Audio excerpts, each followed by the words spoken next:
Summer, beer, steaks. That's right, girls. It is the Bob and Tom Show. There's Christy Lee at the news desk. Hello.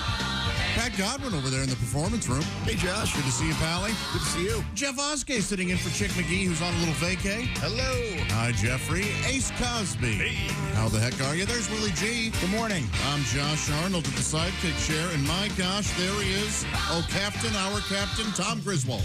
I just woke up. How was that nap? It's good. I'm glad I made it in here. Good. It's nice to have a nap. Yeah, I got up extra early today. Got in my car. The radio was dead.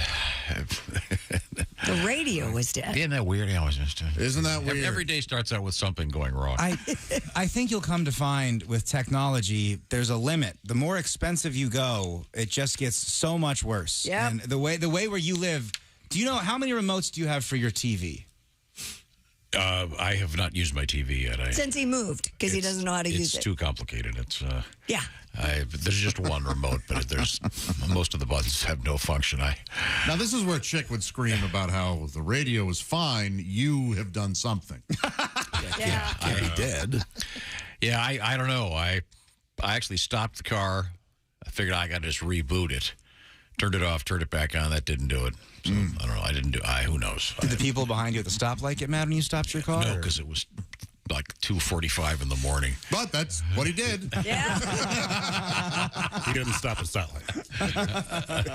Yeah. I ran a few red lights later, but okay. Well, we have a lot to get to today. I'm very excited to be here. Let me just wake up a little bit of. I hit them all this morning. Hit everyone. Don't you hate that? I let it go. I went, that's all right. Some mornings you're going to hit them all, aren't you? And then there are mornings when you get the green everywhere, Yeah, and you're like, so- yeah. And you don't look around at the early hour and go, well, there's no cars anywhere inside. I'm out of here. I'm letting you folks know out there, if you hit all the lights today, it's okay. That doesn't mean your day's over. You know what, dude? I didn't hit a single light this morning, but thank you. Yes. That made me feel a little better. Wait a second. If I recall, there are no lights between your house and this radio. Yeah. There's not. Yeah, you got to stop sign. Roll down the hill. There are and two be- stop signs, both of which I always ignored. Yeah. Oh, I stop at them. Don't anymore. I know what stop signs you're talking. I don't know how you ignore them. I actually ran into 3 people at that, like 3 different cars today. That never happens. Oh, that's what I forgot. And the sun's out earlier. There's the walkers Yeah. out. And you know what? I think they've been hearing my crazy guy complaints. They're all wearing vests now. They are. Yeah. Well, it's either that or they know who now drives that way. Tom. I have Tron guy in my neighborhood. This thing that lights up. It looks like he's in the game Tron. It's so cool. Well, good for him. I have a guy love carrying it. the flag. Do the- what? What do you the other mean? morning. He was carrying this huge USA flag. No kidding. In jean Really? shorts, no shirt. Yeah, it was crazy. Whoa. America. I mean, he's carrying an American flag, Yeah, like on a stick. Huge Nice. flag, yeah. and he's 4 o'clock in the morning. and he's Really? jogging, or No, walking slowly with it. Hey. Very proud. Is there a chance he's either very proud or he's Been up all night. practicing for like some sort of upcoming parade? Yeah. Perhaps. Where he needs to get his arm straight? well, maybe he's waiting for the dawn's early light. I mean, Oh, he could be. because you're supposed to have the flag lit, or He was lit.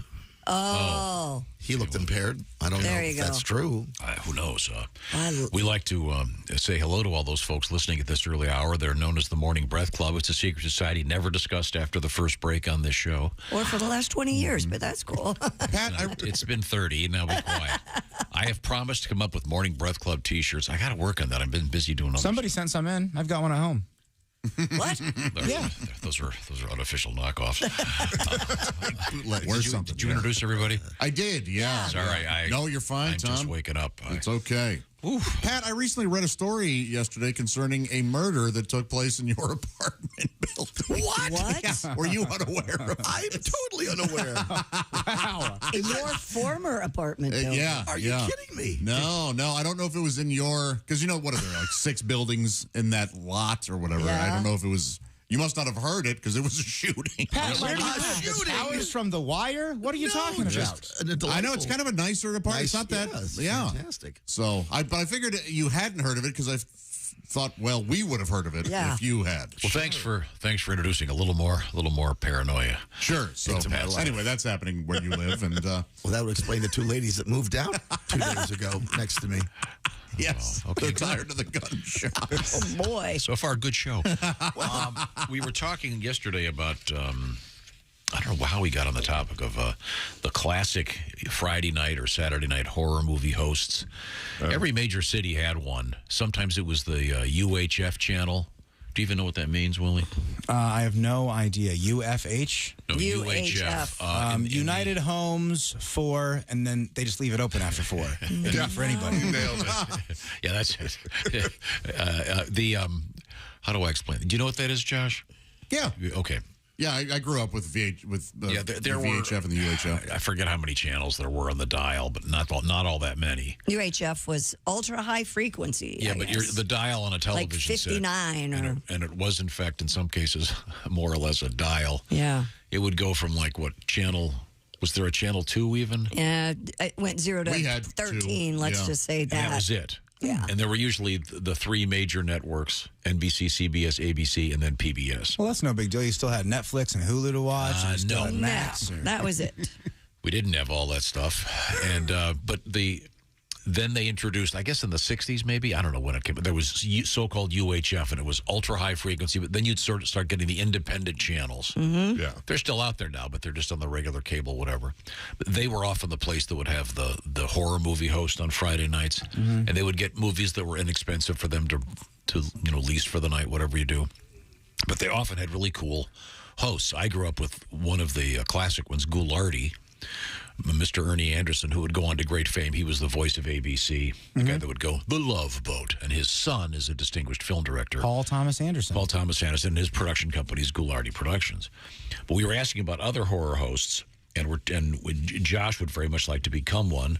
He, I think, somewhat rudely rejected my suggestion of becoming Count Jacula. Here we go. Yeah, it's just I'd like this to be silly and family friendly. Okay, and how about Pete Sylvania instead of Transylvania? Do you like that a little more? No, I don't like that. And then you go. I thought he made that clear.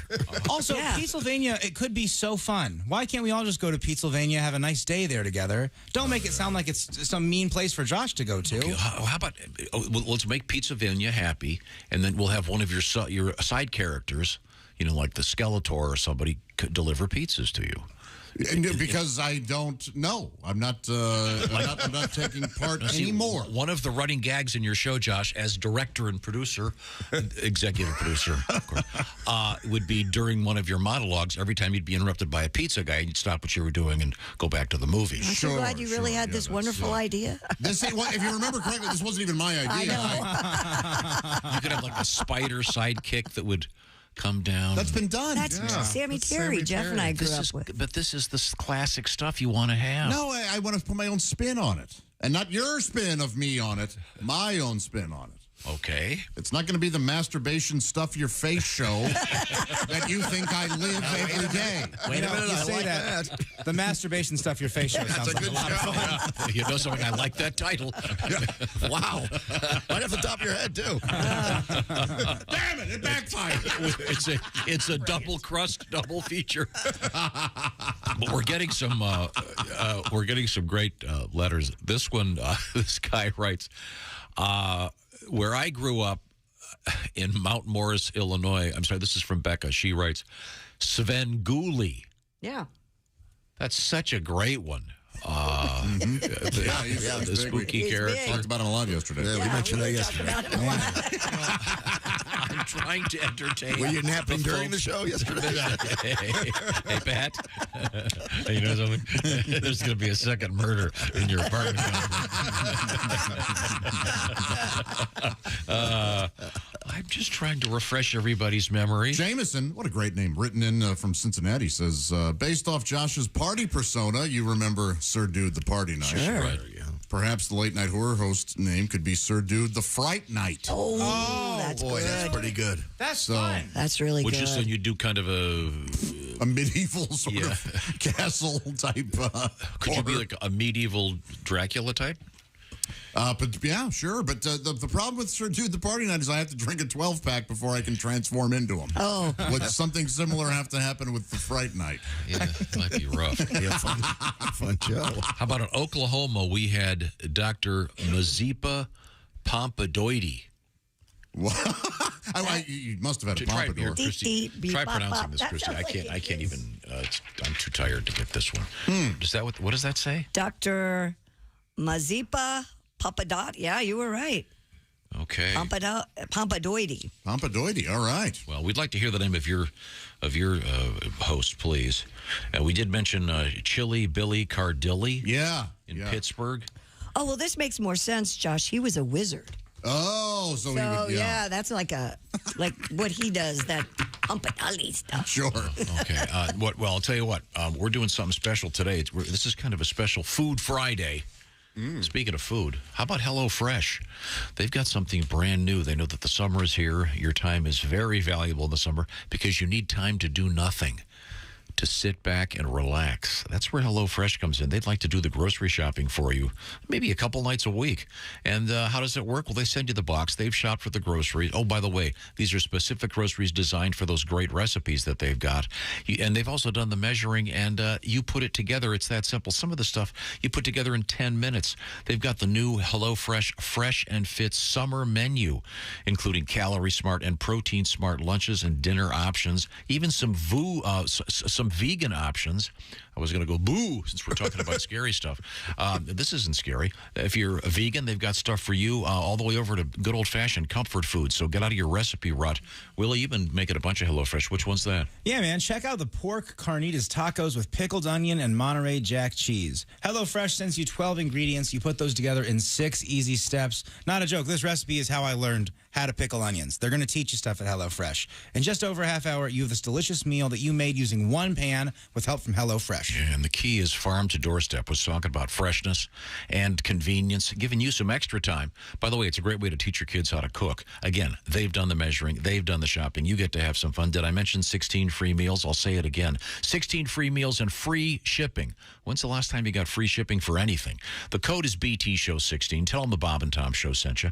BT Show 16, HelloFresh.com/BT Show 16. You'll need the code a couple times. Check out HelloFresh. Have some great, great food this summer. Lots of weird stuff coming up in the news today. I'm very excited about it. Plus, weird sounds coming out of Jeff Oske's armpits. Yeah, that was Jeff. Not me. That was totally Jeff. But there are weird sounds coming from Oske. True. But that was not one of them. We'll tell you who's going to be where with some great live stuff coming up. This is the Bob and Tom Show.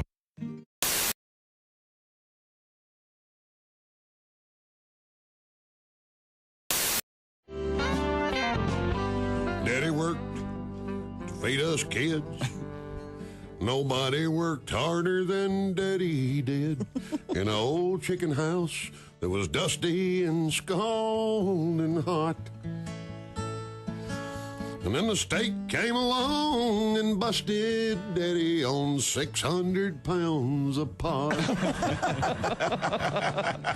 And Mama cooked in the kitchen. Lord, I can still smell the chicken. She was active in her church and kept our torn breeches stitched. And then the steak came along, and it turns out Mama was a satanic voodoo witch. Crazy people raising babies around Rottweilers with rabies. Sometimes folks you thought were wholesome wind up doing time in Folsom. Was Sister really teaching scripture at the Sunday school? They're swapping naked pictures with a heroin mule. Was she cutting up collards and boiling corn? Or making $1 million in computer porn? Daddy worked, still selling grass. Mama jerked a knot in Sister's ass. We all did the best we could, which wasn't very good. And it kind of fades out there. Doesn't fade out. I'm Donnie Baker, and I'm going to be a pro baseball player. I swear to God I am. A lot of people think you get in your mid-30s and your career's over, but like I always say, until they stop scouting, I ain't going to stop playing. The fact remains, I'm probably the best player I know of. My Little League coach held me back because his son had a decent curveball. There's a certain range I've got, but I basically put my hopes in this. I had a full-ride scholarship to play ball at the University of Phoenix, but I had Tommy John surgery on both knees, so I don't... Can we stop now? I'm also a pitcher. I can pitch. I've got what they call a rubber arm. I can throw right-handed for days. I can throw left-handed for days. A lot of people, you know, I'm basically amphibious. So I've told coaches before, put me on the mound. The secret to pitching for me is I like to check the runner when there's nobody on base. Throws a hitter off.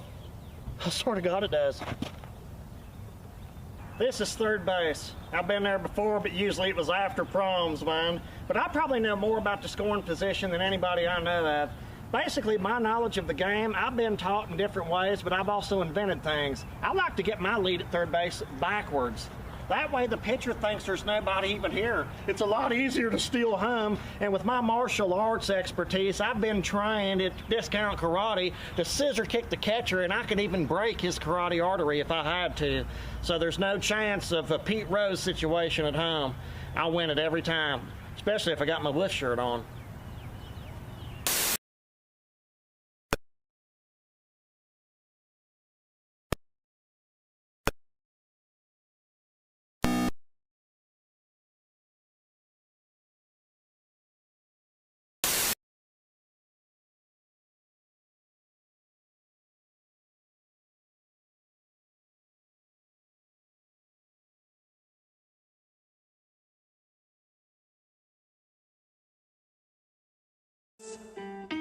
Bob, that skirt doesn't even go with that blouse. Now put on this apron and go do the dishes.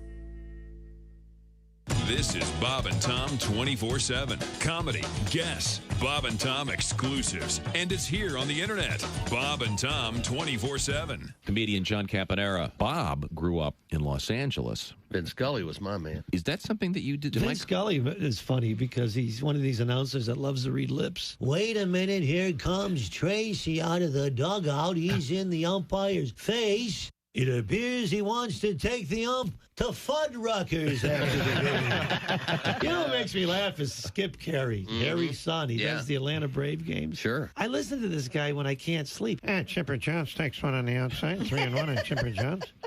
Don't forget all week long, we got the best of the Duke right here on TBS.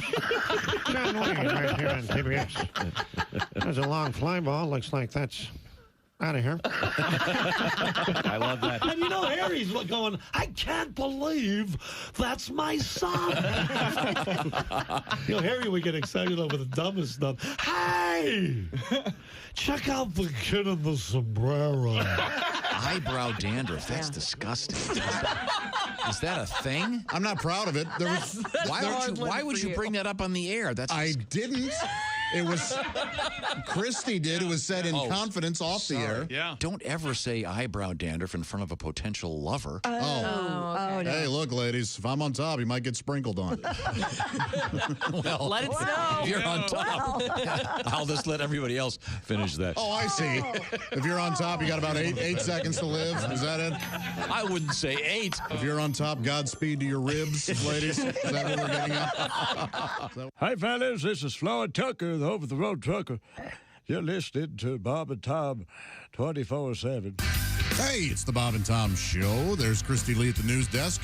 Hi. Pat Godwin in the performance room. Hello, Josh. There's Jeff Oskey sitting in for Chick today. That's right. Ace Cosby. Hey. Willie Griswold across the way. Good morning. I'm Josh Arnold at the sidekick chair, and there he is, the one and only Tom. Hey, what's going on? How are you, pal? You guys playing cards? Did you have a bad night?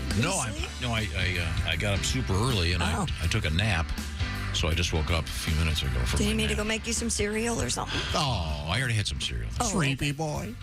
Little grape nuts and shredded wheat mixed together. Choice. Oh, yeah. The joyless mixture. No, that sounds perfect. Oh, it's delightful. Try the new No Fun combo. Did you know that the technology used to put the tiles on the space shuttle were developed after a scientist ate a bowl of grape nuts and left it in the sink and didn't rinse it. It's very mortar-like. He found that needed a chisel to get the grape nuts off the side of the bowl. Yeah, try me. Take the test. I've thrown a bowl away. Why? Oh, because you couldn't? Yeah, because the grape nuts weren't coming out. Like, you soaked it for 2 days, and they were still on there like a barnacle. You just had to throw. Yeah. Oh, I've thrown an entire... I've done that. I've thrown all my dishes away before. Back when I was younger. Oh, yeah. Like, I had somebody coming over last minute. I was like, I don't have time to wash all these dishes, and I just threw them all in the trash. I've never done that. They came from Goodwill. I just went and bought another set the next day. It's like $9. Yep. Well, we had big cereal news yesterday. Yeah, Monster cereal. That kind of ties in with what we were talking about earlier, which was the horror movie hosts. Yeah. Usually on a Friday or Saturday night. Yeah, our guy was on Friday nights. He was great. But did you have one, Josh? No. I had to watch the USA when we would have basic cable sometimes when I grew up. I guess it depended on how good Dad was. And USA would have Up All Night with Rhonda somebody. Just this huge boobed fool. And I loved it. This is, ladies and gentlemen, a little bit of amateur psychology. This is called imprinting. This is why you get the poor guy that has to, do it with trees because of some weird incident that happened. Hey, don't judge how he celebrates Arbor Day. And our new cereal is Carmela Creeper from General Mills. Yeah. And again, my contention is Carmela Creeper sounds like it should be a strain of pot. Yes, it really does.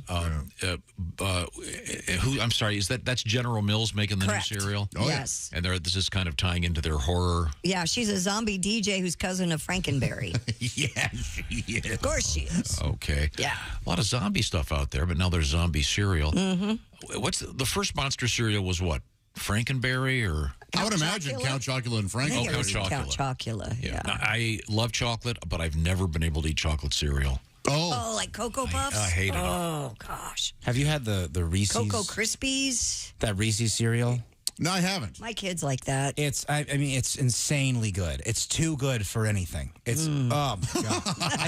I literally can't keep it around the house anymore. Oh no. The whole box in one sitting, it's a nightmare. Yeah, what's that cinnamon toast cereal? Yeah, Cinnamon Toast Crunch. Yeah, it's like having Crack. a bowl. It's the best. Yeah. It's like having a bowl of sugar. You don't even need to put milk That on is it. You the can just cereal eat of kings. Yeah, with just pure cream on it. And, it's just We got a letter that a gentleman said he likes to melt his vanilla ice cream, and then that's how he eats his Cinnamon Toast Crunch. He may be dead.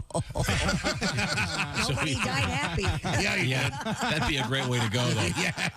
Ice cream on top of your cereal. Wow. And then there's Frankenberry. Sure. Right. Boo Berry. Boo Berry. That's right. Okay, and that's not boobs. It's boo like woo. Scared me. There's Fruit Brute, Count Chocula, Boo Berry, Frankenberry, and Yummy Mummy. Has there been a bride of Frankenberry? Oh, I don't. Not that I'm aware Where of. like every fourth one would be white, like that streak in her Bride of Frankenstein's hair. That's not a bad idea. General Mills, you listening? Yeah. And as I said yesterday, in contemporary culture, we have all kinds of things with respect to gender. I'm not being critical in any way, but Frankenstein could be part lady. Sure. The body parts could be. That'd be right. It'd be kind of interesting. Have an interesting movie there. But we're talking about horror hosts. Delicate wrist. Oh, I was just thinking like a big body with nice long legs. Oh, okay. Kathleen Turner legs. Has anybody ever heard of Morgus the Magnificent? No, who's that? In New Orleans. He was a goofy, mad scientist hosting the movies. That's always cool when you've got the tubes with the smoke coming out. Oh, sure, yeah. And the beakers and all the cool stuff. Yeah, your Tesla coils. And, that's a great look. Green liquid bubbling. Yeah. Once again, we're trying to pick what helped Josh after he rejected my idea of Count Chocula. Well, I'm just thinking of my audience here. Okay. So do you want young people to enjoy it? Of course. These were always great ways for kids to get indoctrinated into the world of monsters and creepy things and stuff like that. Yeah, maybe, I like the mad scientist with the, you could have the thing with the the electricity going between the two poles. Yeah, those are Tesla coils. You would be a good person to come in every episode every now and again. With a white coat and crazy hair. Yeah. What are you working on now? And every time it would be a different pizza. What? Wait, I guess I'm gonna have to accept it. I'm going to have to accept it. Did you see him look at me like I was going to help him out? And just let this be the pizza show. Don't. Josh, at the end of the movies, you got to fight for your right. Does the host come back on and say, "Thank you for watching, kids. I hope you had a lovely time tonight"? Either that or right before the last part of the movie, he'll go, and now the terrifying ending, and we'll see you next time after this. And that kind. So sometimes they would stop before, but. Yes, most of the time they would come. It's very similar to Mystery Science Theater 3000. But I think I need that because I get so scared after I watch any scary movie, and I need like my buddy to break it down with. I can't watch any scary movies alone. Oh, really? And so I would like if you are hosting your show, because you're very nice to people and you make people feel good when they feel bad. If you could go, by the way, Willie, don't be too scared. Just speak to me personally. Everything you saw was fake. Yes, there are no such thing as giant leeches. That's exactly what I need. This is all truth. I saw Psycho for the first time at a movie theater, and I was with a bunch of people, and the one guy who was driving had to open up the trunk of his car to make sure there wasn't somebody in it. Yeah. Which, I mean, I was just thinking about that. That makes no sense. But it was so terrifying. Man. So we'll keep working on Josh's, because you could make a really fun video. Build a really cool set. Yeah, in fact, there might be one already built. We're finding out some things, yeah. Oh, cool. Yeah. That'll be fun. Well, if you're listening, send us the name of the host when you were a kid. We got some really good ones here we'll get to. There was Lord Bloodraw. Oh. Lord Bloodraw. Huh. Yeah, I really liked it because some of them did the commercials. They would do live commercials. Oh. You know, if you're still alive tomorrow, John Jones Buick has something for you. I talked to John this morning. Look at this LeSabre. Pat, who was yours? Stella, and she hosted Saturday Night Dead. Oh, Stella, yeah. That's it. Mm-hmm. Was she pretty like Elvira? Yeah, she was very attractive. Yeah. Yeah. She's kind of a local comedian too. Did you ever meet Stella? Yeah, we did her show a bunch. We'd go on. All the comedians would go on. Did you make love to her? I did. No, I didn't. Maybe like a smooch. Relax. And grabbing a butt. Maybe. Did you get any of that? No. Sorry, buddy. Did your dad? Well, yeah, probably. Do you mind doing? If he had her in class, he did. Did you mind your? We should point out Pat's late father was a very distinguished. He's in the theater. Had been on Broadway. He's been in a couple of movies, and he was also a Shakespearean actor and quite an expert. Everyone to the Proscenium. Now, would you mind telling your Chicago story? Because your father traveled the world doing Shakespeare. Yeah, he and I would go to the Shakespeare Festival up in Canada every year. And one year, as a 12-year-old boy, I asked him if Romeo and Juliet slept together, and he said, "Well, in the Chicago company, they did." That's got to be in a movie. That's such a great line. You got to hand it to your dad for that one. We're going to check in with a little bit of sports. Also coming up, I don't know, this is something I had to make some phone calls about. What was that? I didn't understand it.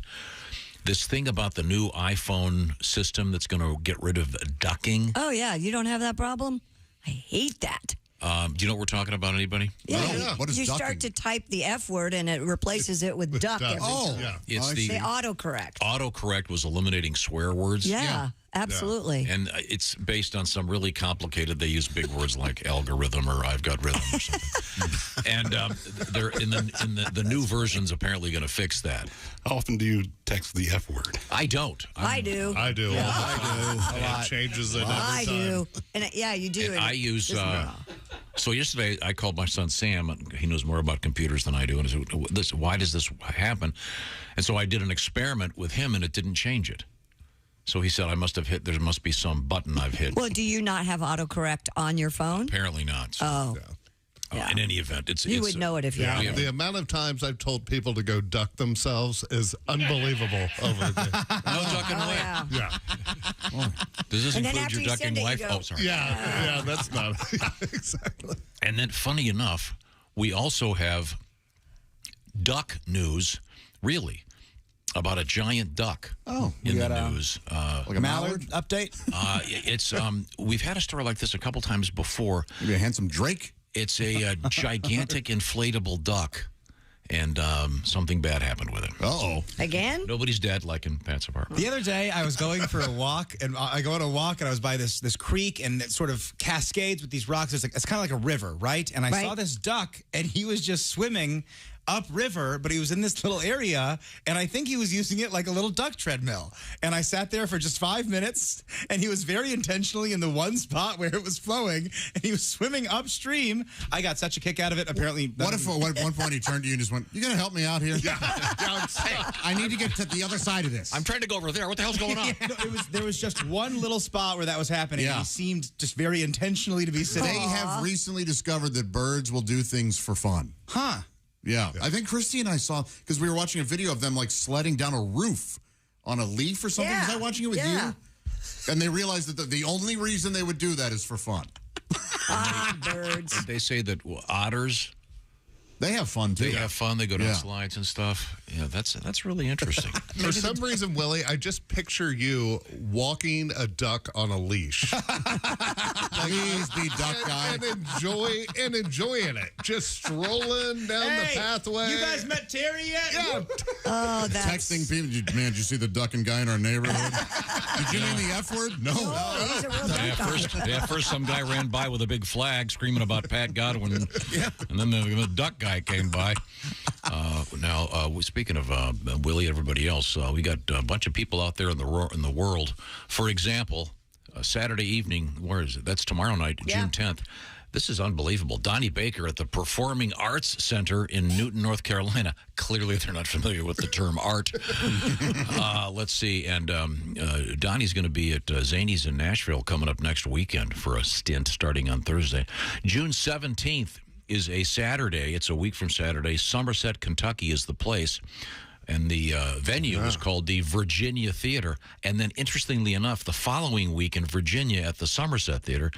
Oh, wait a minute. That's not true. Tell people that. Okay, we will not be in Virginia. See, now you've got them all confused. Next Saturday, Reno Collier and Jeff Oskey in Somerset, Kentucky at the Virginia Theater.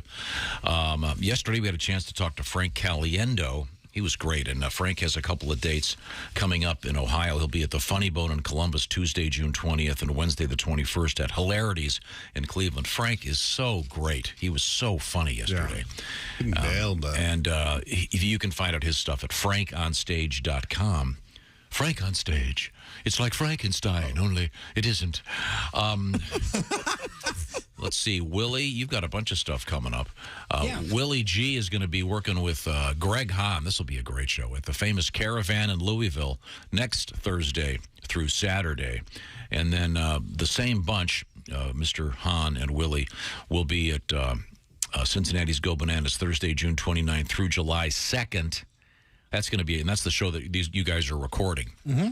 So that'll be really good. And then lastly, Willie's doing a thing at Clues with Jeff Foxworthy. I'll give you some details on that. Coming up, have I covered everybody? I think so. For all those, just go to my Instagram at willie.griswold. There's a ticket link in my bio. Come hang out, man. All right. Godwin's at McCurdy's coming up. Yeah, July 12th. No, this is the one. You're recording your TV special. On the 14th and 15th. in all truth, last year they recorded it and the audio didn't work. Exactly, yeah. Doing it again. Okay. Same act? No.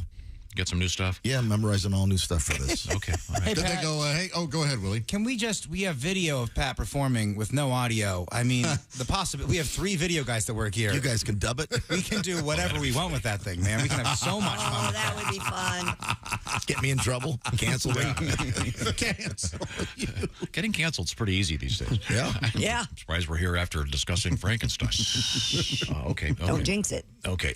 Once again, we are looking for the names of your childhood television host. We talked about Sammy Terry. Interestingly enough, and you want to tell your story, Jeff, about Sammy Terry? And I had no idea it was a play on Cemetery until last year. Like, I've made it. You grew up as a little kid watching him. Yeah.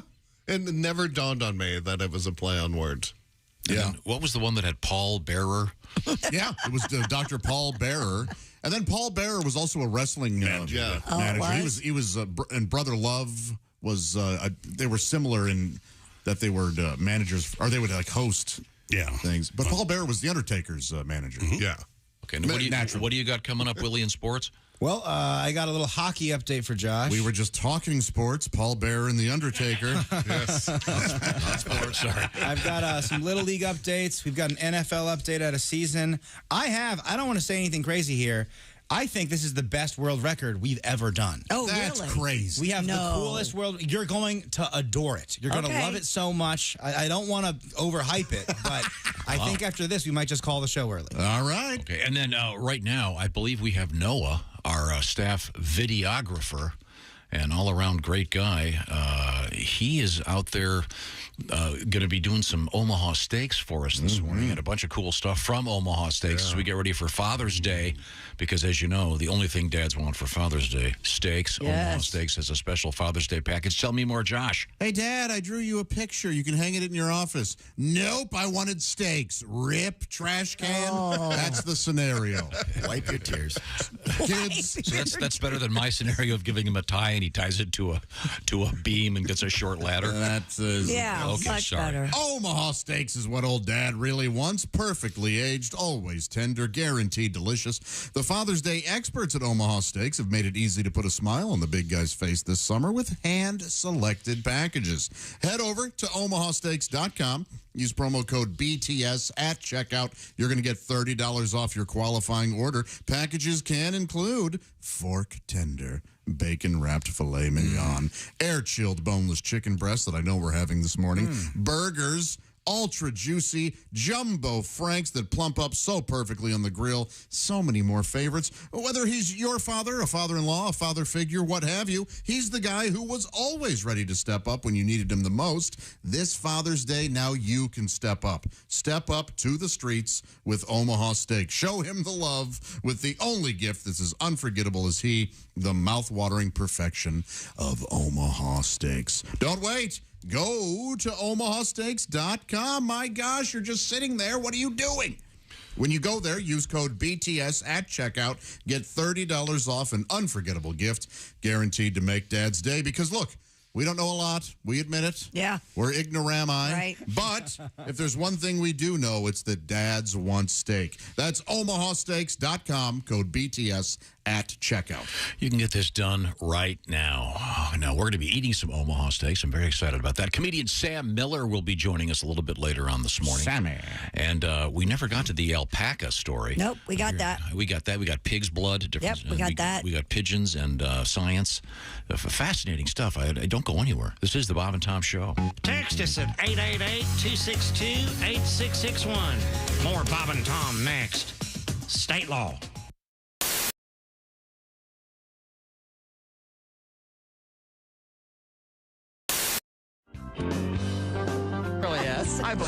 So Dan, you're getting divorced. Huh? I know, Yeah. but I mean, really, even on like careers, I mean, it is tough, on the road. But we're just so different too. Like, comedy, and she is an electrical engineer. Very, very different worlds. Okay. Wow. And I probably should have listened more too, because I realized after her doing that for 9 years, the only thing I know about her job is that it has to do with electricity and engineering, and that's it. It's so boring. Like, I hate it. Like, she would try and describe it to me, and she would use these technical words that I don't understand.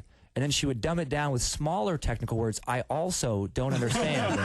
All right. So it would just be frustrating. Like, I would feel like some dumb monster just incapable of knowledge. Just like, me no like talk now. Dan Hart hurts. Dan Hart sad. I mean, seriously, the things she would say.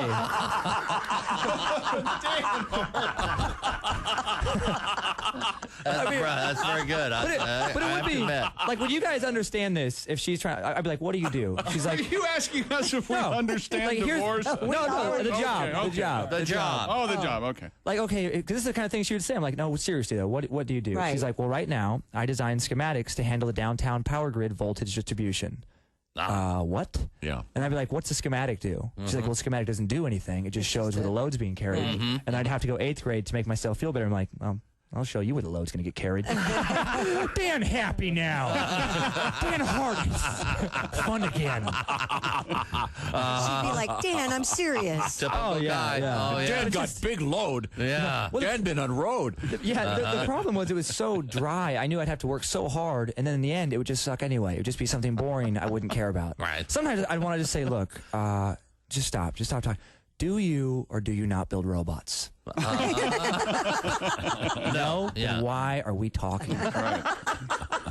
She could build a robot. Yeah, I guess she Electrical could. engineer, sure. Yeah. I know. Why can't you do that? She probably will. Still. Yep. Yes, one that Replace me. listens. Yeah. Yeah. Someone she can get along with. Yeah. Who doesn't like meat? Hello. Yes, that could very well happen. And be kind of a dillbot. Okay. I think that's So the it likes first time pickles. All right. Okay. insulted someone's ex-wife on the air. No. A dillbot makes perfect sense. If she's an electrical engineer, she can, make her. Yeah, make whatever she Who wants. knows? I'm sure she's a lovely person. I just picture my son saying, "My new daddy's a dillbot." I'm not sure that.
starting with your life. Yeah, exactly. Bob and Tom in the morning and highlights all day long. The Bob and Tom Show, weekday mornings at 6 a.m. Eastern on Bob and Tom 24/7. Hi, this is Kostaki Economopoulos, and you are listening to Bob and Tom 24/7. Hello and welcome to Spit Take Theater. This week's Spit Take Theater presentation at the water cooler. Man, I can't wait until the new episodes of Survivor are shown. I've really become addicted to those reality shows. Oh, I am too. I live for Rupert. I love that guy. I've wanted to be a Survivor contestant ever since the first one. The locations they stay at are so beautiful. Oh, yeah, they sure are. Hey, would you ever do Big Brother? Well, actually, I've already done my Big Brother. Huh? I haven't done my father or my grandpa yet. You've slept with your big brother Dave? Well, yeah. Wow, small world. I slept with your big brother Dave. What? Yeah, he's cute. This has been Spit Take Theater. Wow. Join us next week for another edition of Spit Take Theater. Bob and Tom. Comedy via your computer. Bob and Tom 24/7. This is Bob and Tom 24/7. Are you a single guy? I used to be married, but I'm divorced now. Yeah, my marriage wasn't working out. I was driving down the road one day, and my wife ripped the rear view mirror out of the windshield and beat me in the head with it. What? You'd have thought nobody had ever made love to her sister. But I'm fine. She was just as bad. Yeah. She used to brag, I can count the number of men I've been to bed with on one hand, and then she'd do it too. 5, 10, 15, 20, 25. So, Nick, let's start with the basics. Are you a married guy? No, I just got divorced. Sorry to hear about that. It's okay. Lots of people get divorced. Einstein got divorced. He did? Yeah, did you know that? Albert Einstein, arguably the most intelligent man who ever lived, got divorced. They should tell you that before you get married. It shouldn't be, do you love her? Do you want to spend the rest of your life with her? It should be, do you think you're smarter than Einstein? Oh, so you're dating then? I guess. You know what I don't want to do? I don't want to say I love you anymore. I hate that first I love you. That's the worst. First time you ever tell a woman you love her. If they like you, they want to hear it. And when they hear it that first time, something comes over them. You know, their eyes get all wide and get that diabolical grin on their face. You can almost feel them saying, Excellent. Hi, this is Bobcat Goldthwait, and you're listening to... There's details and lawyers somewhere. Hey, it's the Bob and Tom Show. There's Christy Lee at the news desk. Hello. Pat Godwin in the performance room. Hey, Josh. Look forward to hearing from you, pal. All right. When? Whenever you There's Jeff Oskey. Howdy, sir. Sitting in for Chick McGee, who's in Atlanta. Living it up in hot Atlanta. You went to a ball game. He already did, or he's going tonight? I think it's tonight.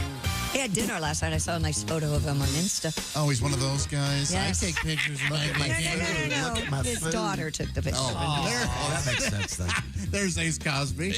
Willie Griswold across the way. I'm Josh Arnold. Why is it when I hear the word Insta, I don't want to talk to the person? I feel you.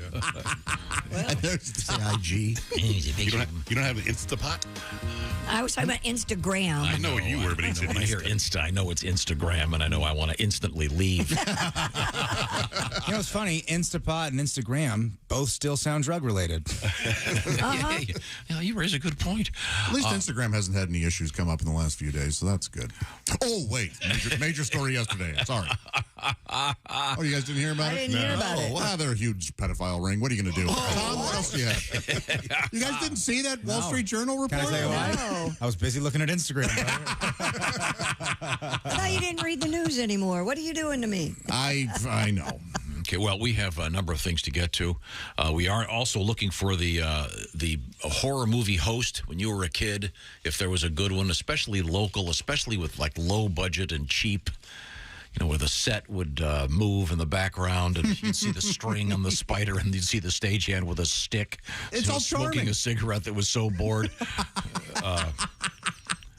This is a good letter. We got it from Ron in Modesto.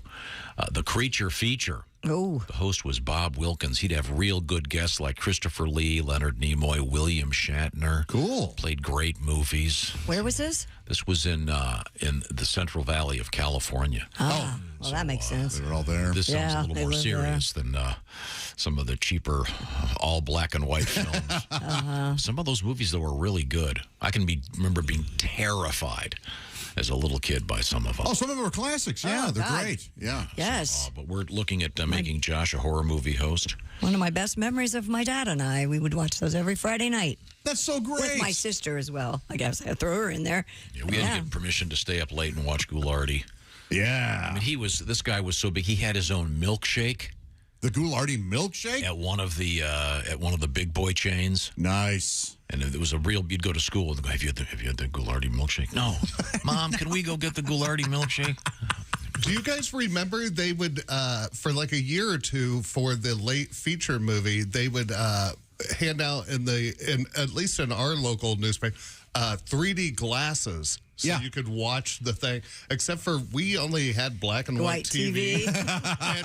But I sat there for hours going, this doesn't look any different. Yeah, sometimes you had to go to your local 7-Eleven and get them. Yeah. Or and buy a certain drink and you got them. Right, to watch the show. But I had no idea you had to watch it on a color TV. So I'm just sitting there on our, 12-inch or 13-inch black and white going, this isn't doing it. They barely worked anyway. Oh, did you ever go to Disney World and they have the Muppet Theater in 3D? I go there every time. I love it. That's where you go, this is 3D. This is, and it's funny and it's great and there's real characters, but when you go into the thing, they give you the 3D glasses, and then you're in like a lobby area, a holding area. Right. And I can remember when it first opened, they'd make an announcement. You don't need the glasses on yet. You have to wait till we get to the movie. Those were the days. Now we're going to check in with Willie G at the sports desk, and we've got some cool stuff coming up. What do you got over there, Willie? Florida Panthers star Matthew Tkachuk returned after leaving Game 3 of the Stanley Cup Final and provided more of his trademark playoff heroics. Yeah, he did. I have a question. Yeah. This guy, Tkachuk? Yeah. That's his name? Yeah. We should play the name game with him. No. That great song? Tkachuk. No, it'd be duck, duck, duck. Tkachuk. Oh, sorry. Tkachuk was sidelined early after a big hit from Vegas Golden Knights forward Keegan Kolesar. Before the absence, he set up the Panthers' first goal. Late in the third period, he scored to tie it with 2:13 left in regulation. Yeah! And set the screen for the overtime winner. Tkachuk is now tied for the most points in the postseason. Vegas leads the series 2-1. He is fun to watch. Kachuk? Kachuk. Yeah. Yeah, he's the son of Keith Kachuk. They're big, almost a hockey dynasty. Are they Canucks? Kachuk is not a Canuck. Currently. It'd be better. If Where's he was. from? I don't know. But he may be Canadian, so he may be a Canuck in that sense. I thought you meant North. Yeah. No, there's a team called the Canucks. Right, that's what I thought you meant. And I thought Canuck was a pejorative. I think it's playful. I don't think it's like hateful. It's like Yankee. Okay. Dad, kind of thing. You speak with such disdain. You could make anything a pejorative slur. Well, he's a saint. There we go. You mean like that? Exactly. Oh, he's a holy man. It really is my specialty. Thank you. What else is going on over there? Well, coming up, we've got Jimmy Butler and the Heat getting ready for the next game. We've got news in baseball. We've got news in the NFL. And we've got news. Are you a Little League fan? You like to go to the game, crack open a beer, yell at the umpire? Little League? Things Love it. might be changing. But I can only watch from 500 yards away. Now, Willie, are you familiar with the song The Name Game? Yeah, sure. Willy, Bo Billy, Yeah. What movie was this just in? I know it was in the Money Pit, so that's not current. That's not recent. Oh, because I was walking by the TV and my girls were watching something, and I went, "Oh my God, it's The Name Game!" Oh, they're doing it. It was in the. I love that song. They're watching some Disney show right now, so I imagine that's what it was. Oh, okay. And I've always contended this would be a great hip hop song. So they figured out how to turn the TV on. Wait a second. Wait. Excuse me. You're muted. Why? How would the Name Game chuckle be a great hip hop song? Because it's a great groove. Oh. I'll look this.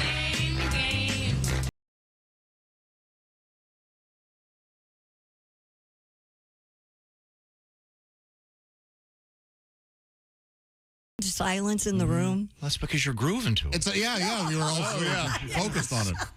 But there's some guy right now driving a big truck going, "Yeah, man." They could sample some some of that, but I can't see them just redoing it straight out. Right. What's your name? Lil Durk. Lil Durk. And I don't give a irk.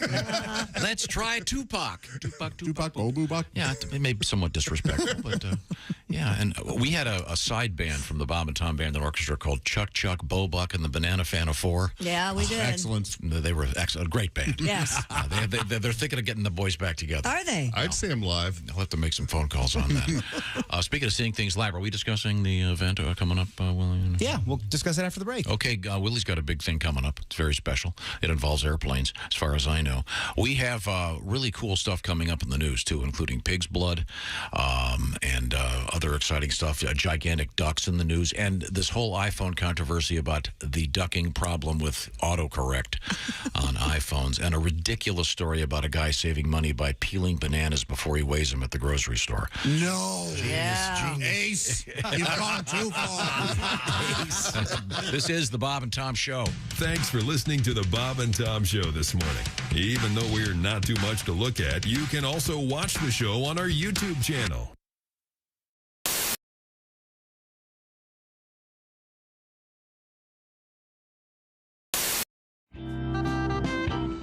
I did go out with a girl a lot younger than me, which was an odd experience. Yeah.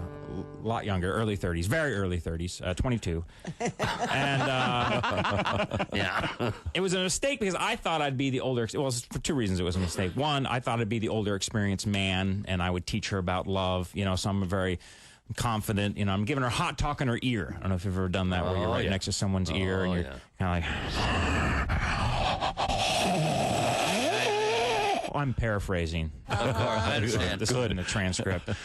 Hey, baby, you like that? You like what I'm doing, baby? Yeah, I like it. Oh, well, I bet you do. Yeah, well, I think you're hot. I think you're hot too.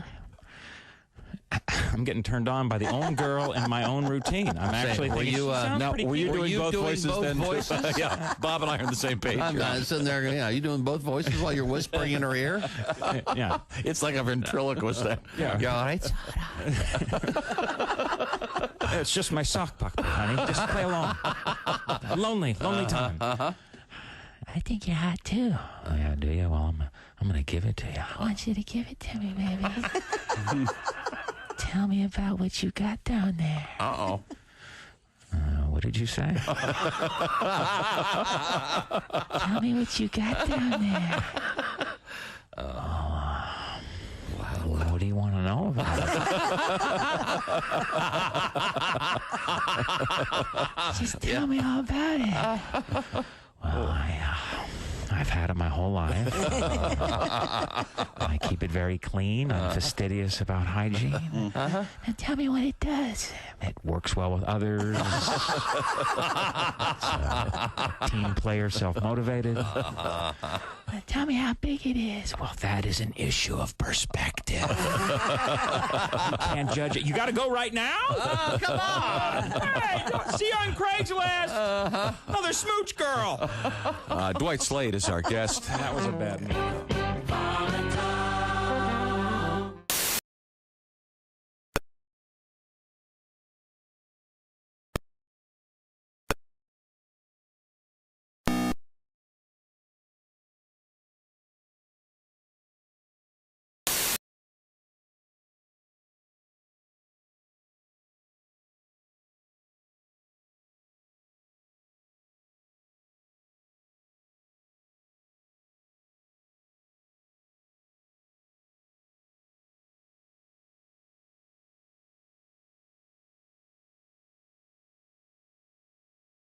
A 94 win on Wednesday night. New York Governor Kathy Hochul's warned that the Belmont Stakes could be canceled if air quality does not improve. Racing at Belmont Park called off Thursday because of hazy, smoky conditions from those wildfires in Canada.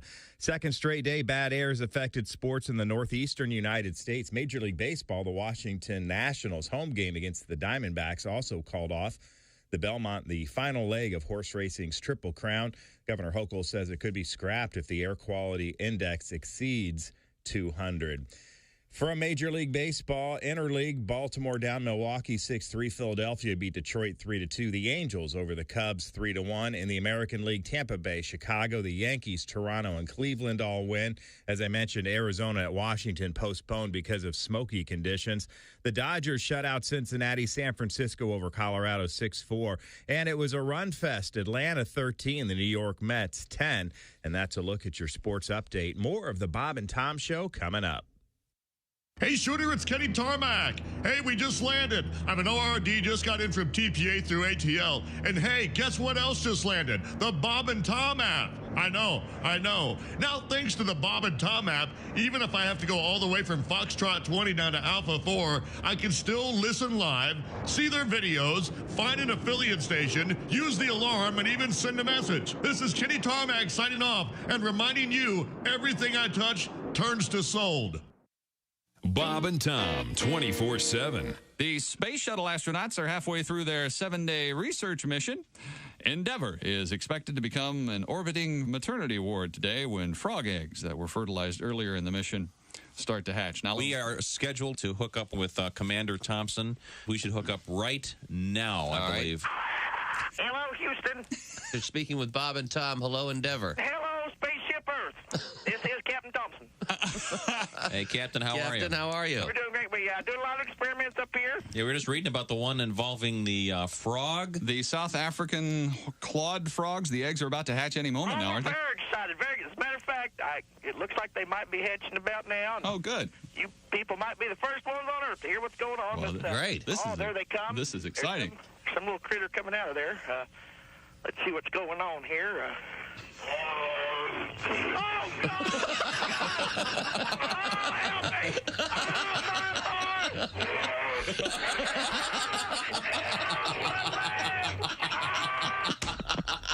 Oh,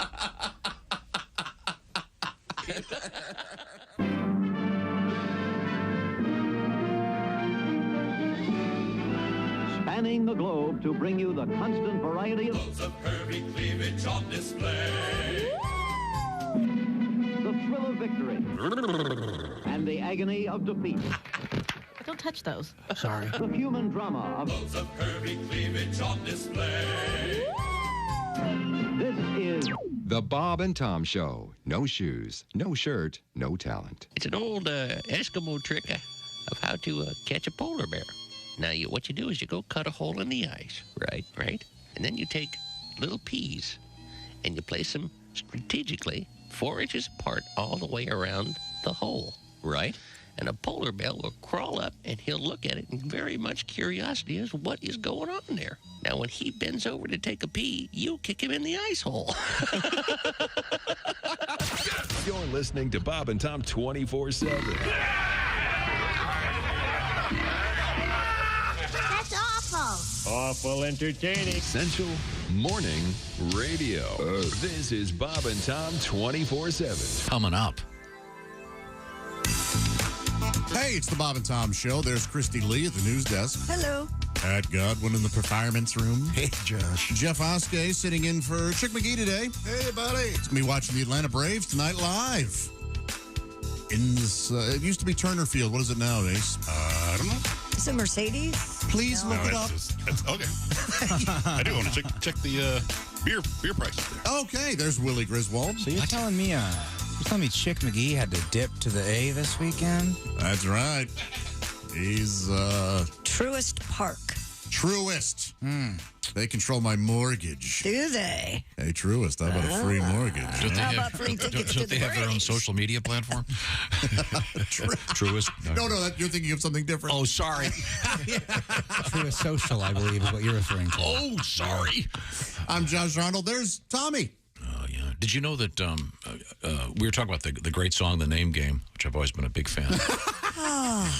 I love great novelty music. You don't hear enough of it. And The Name Game, of course, by Shirley Ellis, true classic. First of all, it's got full horns in it, which is, as you know, I love anything with horns for the most part. But this is the... And what kid hasn't tried Let's Do Chuck? I mean, of course. It's a The standard. song is flawed, yeah. Did you know that Laura Branigan did a remake of this? No. Did she really? Yeah. What was her big hit? Gloria? You hate that yes, song. I do hate that song. Let's see how this looks. Listen. Okay, let's do Tony. Oh, it's got that awful 80s synth in it. Well, that's when it came out. Well, it's not coming out again. I'm done with You it. could say the same thing about the original. It's got that terrible 60s sound. Yeah. You mean the terrible live horns and No, real trust music? me, I like it, but I'm just saying, you can't... I mean, actual people playing real instruments the way God intended? You have to play a synth. Now, hear me out, you guys. Slide the things. Maybe the 60s version and the 80s version, maybe they're different, but they're both really bad. Have you considered that? Mm-hmm. So why don't we just move on? You don't like the original, Will? I mean, I like it, but I don't. Sometimes it's a long show. We got nothing to talk about. We got great sports today. We got the best world record I've ever seen. All right. We're filling time with the damn name game. Okay. Let's do sports. We did before we get to sports. Sports, banana, That's fine, Jimmy Butler. Butler, banana, fanafo, Futler. Showed up Wait a in minute. plush blue You can't say slippers Futler on the radio. Futler nearly killed her. Thursday for what was officially called practice. Kyle Lowry was trying to distract him during an interview session. Nikola Jokic continued to say how he doesn't care about statistics. Jamal Murray talked about all the fun he's having. At this point, there's a lot of fun off days on court work for the Denver Nuggets and Miami Heat. Game 4 of the NBA Finals is Friday night in Miami. The Nuggets got a historic effort from Jokic and Murray to reclaim the lead in the series with a 109-94 win Wednesday night. They sound like detectives. Hey, Jokic, Murray, you're on the case. Murray's the young kid, and Jokic is the grizzled detective. You are flying to Denver, so you'll see Game 5. I'm going to see Game 5 Monday night. Oh, cool. How about that? I cannot wait. Good for you. Nice. And what's your bet worth right now? My bet. So if they win, it's worth $4,000. I could have cashed out after Game 2 at $900. After they lost, I can cash out now for $450. But baby, I'm letting this thing ride. Can you see them win Monday? I'm sorry, I'm not. I can see them win Monday. Yeah. Wow. Good. So now there's been 3 games. It's 2-1. So they have to go to Game 6 at least. No, I can't see they can't win the whole thing. Excuse me, but I can see them win. Oh, that night. okay. My bad. It's confusing. Okay, so technically you could see Denver win.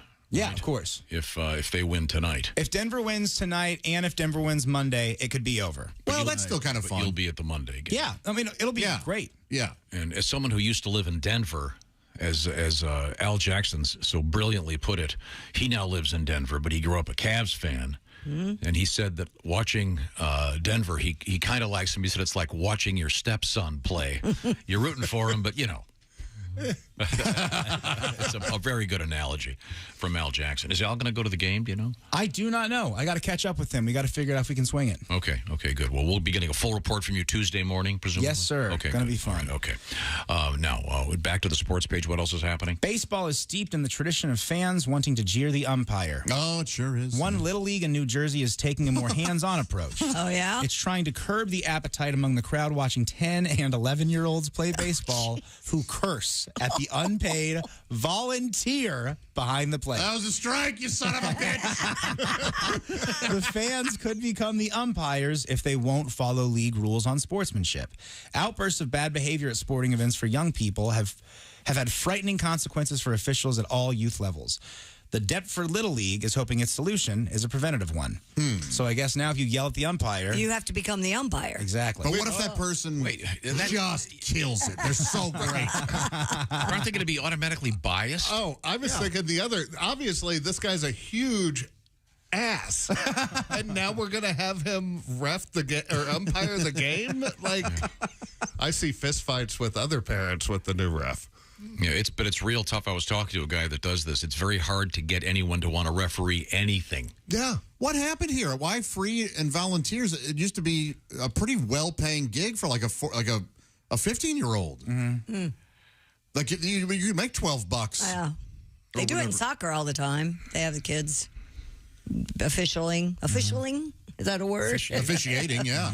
Yeah, You in can make soccer $12. games. You can make $50 if one of the dad greases you to get Bonuses, so to speak. Yeah, of course, the betting on Little League is getting on again. Yeah, it's a huge. You want your son to win or not? Now, are we going to get to this? You said this is the best world record we've ever had. Yeah. Do you guys want to skip to this? I was just kind of getting excited about it. Although I don't even have the intro yet. Well, we don't need the intro because this is not a stupid world record. Oh, what is this? A Cocker Spaniel from Scotland has broken the Guinness World Record for the most coins deposited into a piggy bank by a dog in 1 minute. All right. That is a world record. Willie, you may be correct here. This may be the best we've ever had. Leo from Aberdeen beat the previous record of 18 with a total of 23 coins again. Oh, where the suits come from. Aberdeen.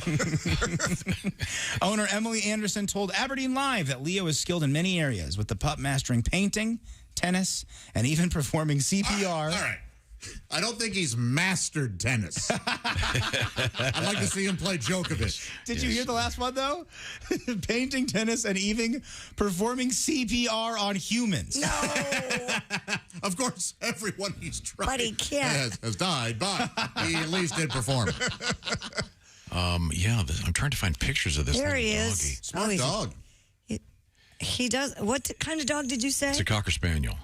Oh, he looks more like a setter, but he's cute dog. Yeah, that's you're right. That's a mix. That's got to be. That's not a His legs are too full-blooded. long. Yeah. Wow.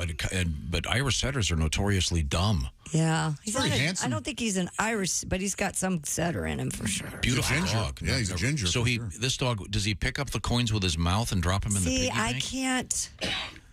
I can't find a video. All I can find is pictures. Well, yeah, I know that my dog does the exact opposite. He takes money? The coins? No. When I go to the vet, I take out the coins and hand them to the vet. Yeah. Boy, that's the truth.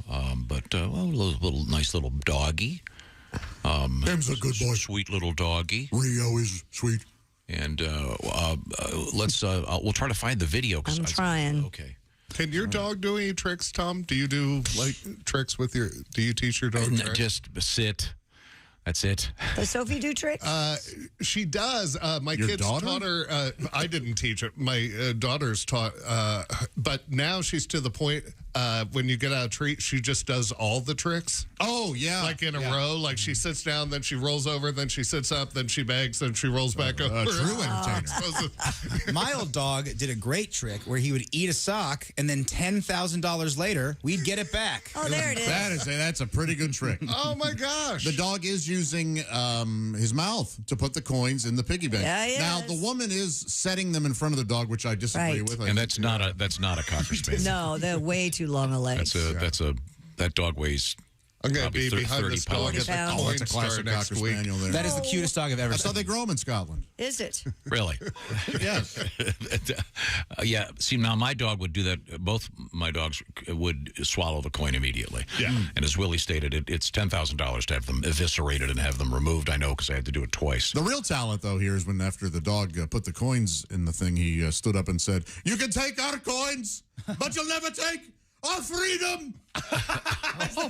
Oh, very nice. Yeah. The Little Braveheart for that. Little ass. Braveheart. William Wallace.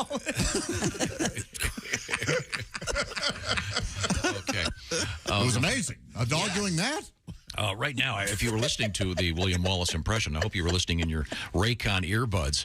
They are the best. And I told the story a couple times about, 3 weeks ago, I lost the cord to my Raycon charger. And I just got a new one. It took a couple days. But in the meantime, I had to listen to the regular earbuds that came with my phone. No good. Yikes. First of all, they would never connect. I'd sit there for 5 minutes hitting the button. Finally, they would connect, and one of them would turn off, and they'd both turn off. I got the Raycon charger back, and guess what? Instant connection. Number one. Number two, the way they sit in your ear, they help keep out the other sounds around you. And they're just the best, and they cost half as much as those other earbuds. Raycon wireless earbuds. They got some special stuff going on right now. By the way, you can afford to buy two for the price of one because those other earbuds are so much more expensive. You go to buyraycon.com/Tom. Knock 15% off your Raycon orders. So they've also got a buy now, pay later option. They've got an easy and free return guarantee. You're not going to want to return them because they're great. And they also, by the way, at Raycon offer free domestic shipping and a flat fee for international shipping. You don't have to believe me. They have 50,000 5-star reviews. They've really got it down, and the way they fit in your ear, just the fundamental way they're set up, is much better. And yeah, because they come with customizable ear tips. So yeah, but they don't just hang down. They kind of that's right. They kind of go in your. I don't know how to describe the morphology of the human ear, but look up that word. I don't know what it means. Raycons, they are great. I'm giving them my personal thumbs up. They're just the best. Raycon earbuds, and you deserve it this summer. You're going out with the leaf blower. Maybe trying to get away from it all. Crank up the Raycons. Listen to your favorite book, your favorite podcast, or your favorite music. Maybe you want to listen to the name game. Whatever you're into. Buyraycon.com/Tom. Score 15% off your Raycon purchase. They're great. This would be a good Father's Day gift. Get on it right now. Buyraycon.com/Tom. Coming up, we have, this is really unbelievable. There is a product available. It's called Big Penis USA. It's a supplement, and it's in the news because apparently it's dangerous. I don't know if they have versions a lot of responsibility. If they have this for other countries. Depends on who you are, but it can be dangerous. We'll find out about what on earth that is coming up. This is the Bob and Tom Show. Hey, everybody, this is Jimmy Pardo. You recognize my voice from the show and my face from television. You are listening to Bob and Tom 24/7. You know, the best part about an Omaha Steaks Cookout isn't just the free steaks that I get to enjoy after they come off the grill all hot and delicious. Oh, can you imagine what the steak is going to taste like this morning from Omaha Steaks? The best part, I don't have to run to Starbucks to get a food for everyone or McDonald's or any other local place because we have steaks on the front porch. Thanks to Jess Hooker, who's coming in and cooking them up this morning. Sam Miller will be along, as well as Jeff Oskey with the news we failed to mention on a Friday right here on Bob and Tom 24/7. Hi, everybody. Christy Lee with your Bob and Tom Entertainment News Update. With just 2 days until the Tony Awards, nobody's sure what the awards are going to look like with the Writers Guild of America on strike. The Guild has agreed not to pick at the Tonys, but its members also will not work on the show. The ceremony still will have recorded montages of the nominated plays and live performances of scenes from the nominated musicals. And anything else will likely be improvised, which for theater people, well, that's exactly what they do, and they love it. The Tonys will air on CBS this Sunday. Rat singer Stephen Pearcy admits he does not remember a lot about the band's heyday, but he does actually listen to his own music a lot because it's frequently requested for projects. One of those is a new boxed set. called The Atlantic Years. It comes with the band's first 5 albums, a guitar pick, a laminate, a vintage bumper sticker, a photo book, and the single Nobody Rides for Free. The Atlantic Years is out today. And famed writer David Sedaris is publishing his first children's book. It's called Pretty Ugly, and it's about what makes people attractive or unattractive. And that's your news. I'm Christy Lee. More of the Bob and Tom Show coming up. Ladies and gentlemen, Bob and Tom. Women don't. I don't think women understand how much this is on our minds. Like if we're into something, how often we think about it. Really? Yes. Oh, really? So she doesn't think that you're out there just looking at any So foot what that are you comes that thinking walks about by. all the time? I'm thinking about things you would never stop slapping me for. Bob and Tom in the morning and highlights all day long. The Bob and Tom Show, weekday mornings at 6 a.m. Eastern on Bob and Tom 24/7. All day, all night, all Bob and Tom. This is Bob and Tom 24/7. Hello and welcome to Spit Take Theatre. This week's Spit Take Theatre presentation, The Important Meeting. Hello, Jenkins here. Mr. Jenkins, this is Phil Johnson. Phil, glad you called. Good morning. I'm not going to be able to make it into work today. I'm sick. You what? I'm sorry. I just can't make it into work today. I'm sick. No, Johnson, listen. I got a phone call last night. Yeah? I talked to the client. Uh-huh. Today's the big presentation. Today? Yeah, today. It's going to be big. Oh, I can't make it into work today. I'm sick. Johnson, this is the big presentation. Besides that, frankly, you don't sound sick to me. Oh, yeah? I'm sleeping with my dad. Is that sick enough for you? This has been Spit Take Theatre. Join us next week for another edition of Spit Take Theatre. Morning laughter just might be the best medicine. No matter how hard I try, can't keep my hands off my face. Bob and Tom 24/7.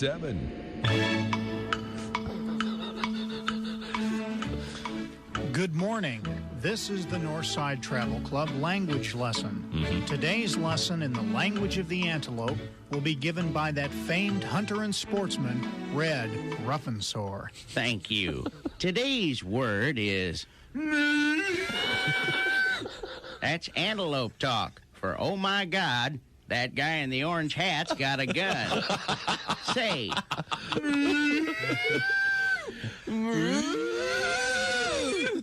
Let's hear that again.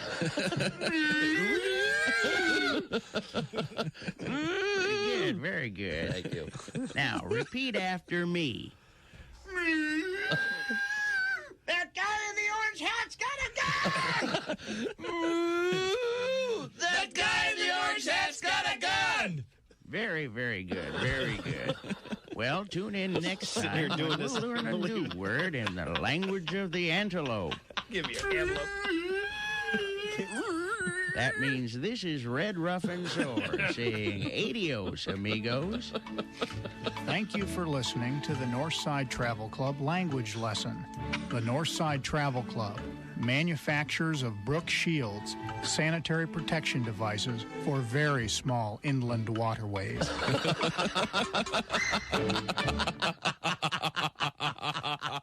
My most recent marriage was a disaster. It made the wreck of the Edmunds Fitzgerald look like a fender bender. Wow. Hello. And you remember Lord's famous line about gun control, more or less. Yes. And the relationship taught me a lot. It taught me they won't sell you a handgun if you're crying. Bob and Tom. Hey, it's Bob and Tom. What you gonna do about that? Tom, did you like that new thing I tried? Is that based on some song? No. You just made that up out of freestyle. As my mom would say, out of whole cloth. Yes, that's right. Get a new cloth. As Huey Lewis said, I want a new cloth. One that won't shroud my One of style. those stink.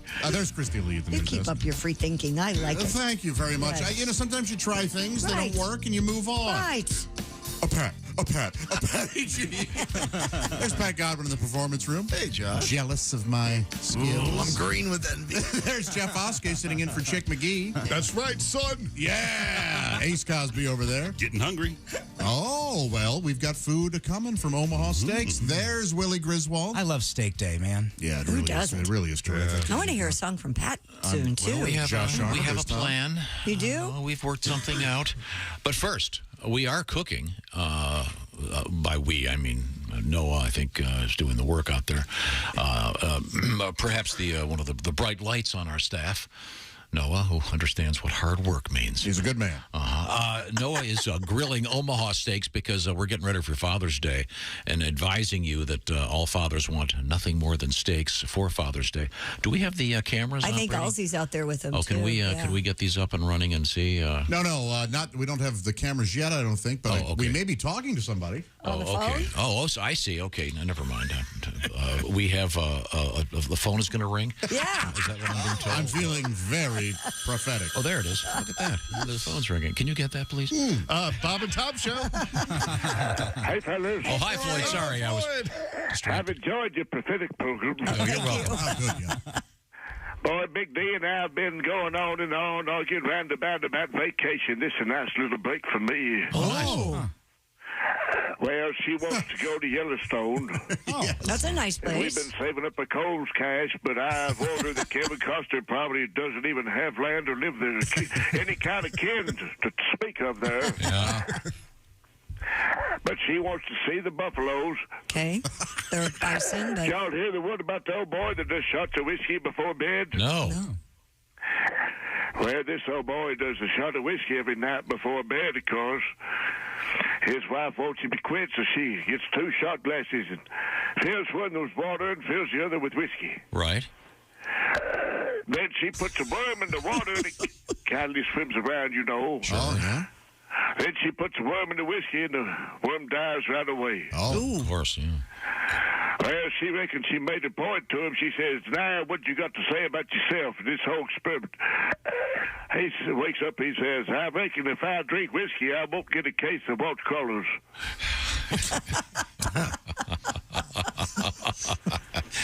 Boy, it's still hard to believe Tucker's gone, isn't it? I can't get over that. I believe you can see him on Twitter if you really want to. I can't wait to hear what Glenn Beck has to say about it.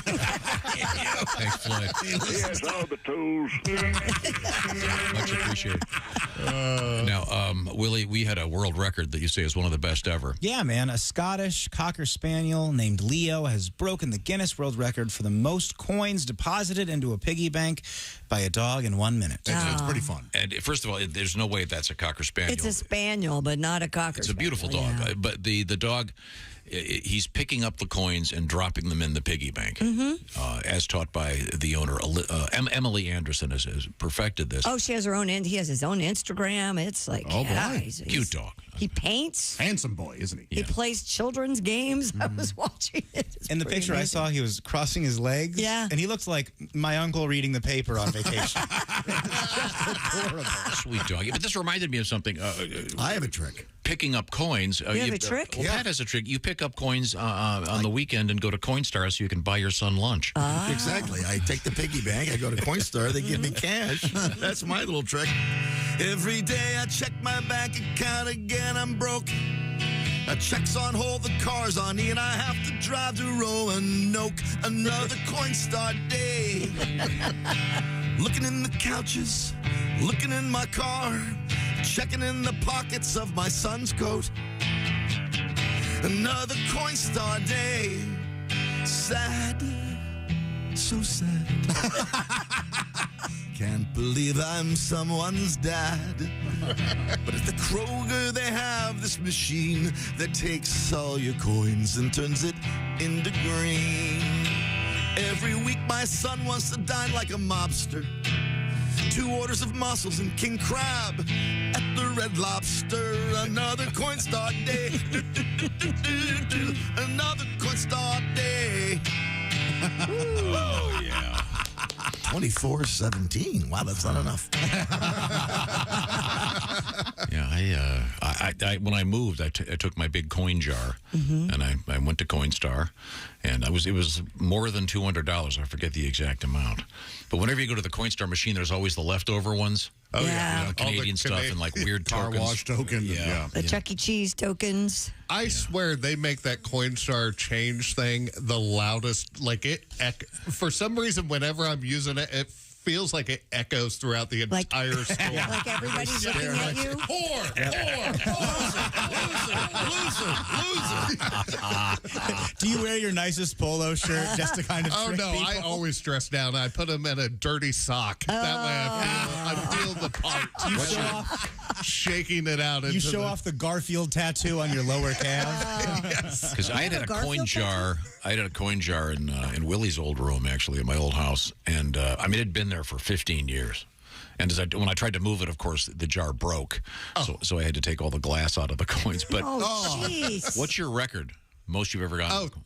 Over $300. No kidding. Yeah. How long was that jar sitting around? Less than. I mean, it never sits around too long. Yes, for sure. Yeah, $300. I'm almost the exact same, but it was about a year's worth. Yeah, but I won't do it anymore. Now I find a friend who has like a credit union because they'll do it for free. They do. And then I do it take at that my friend place. to lunch. Yeah. I'd rather. I'll do that for you if you ever need. Oh, so you're anti-Coinstar. I have a. Well, I don't. It's my like money. Taking a cut. Yeah, I don't want to take in the cut. Okay. There's a guy driving around servicing Coinstar going, thanks. Well, I appreciate what you're doing, sir. You've helped me in the past, but I'm done with giving my money away. Many years ago, I'd I rather did that. buy a friend lunch. With one of those gallon. What are those big water jug things? What did You nailed it. Big water jug. Don't fill that with coins and try to pick it up and take it somewhere. You're gonna need a two-wheeler to fill that it was thing. bad. You'll make enough to get your hernia up. Yeah, you have to Hannibal Lecter that. Yeah. Okay, here we go. Now we're ready to go outside and check out our Omaha steak grillers. See, the problem is Noah works the cameras, but he's grilling the grill. Oh, look at Noah working and Jessica Alsman out there. The sun is up. Such a great job. Yes. Orders from everyone here. Cooking. It's a way to celebrate Father's Day with Omaha Steaks, right? It is. It smells great out here. Well, we're going to be doing some filet, or as Josh says, filets mignon. That's right. Like attorneys general. Exactly. Looks like we have chicken. Yeah, he's making some chicken. We got some pork loins. Just Some threw the burgers. burgers on. All right.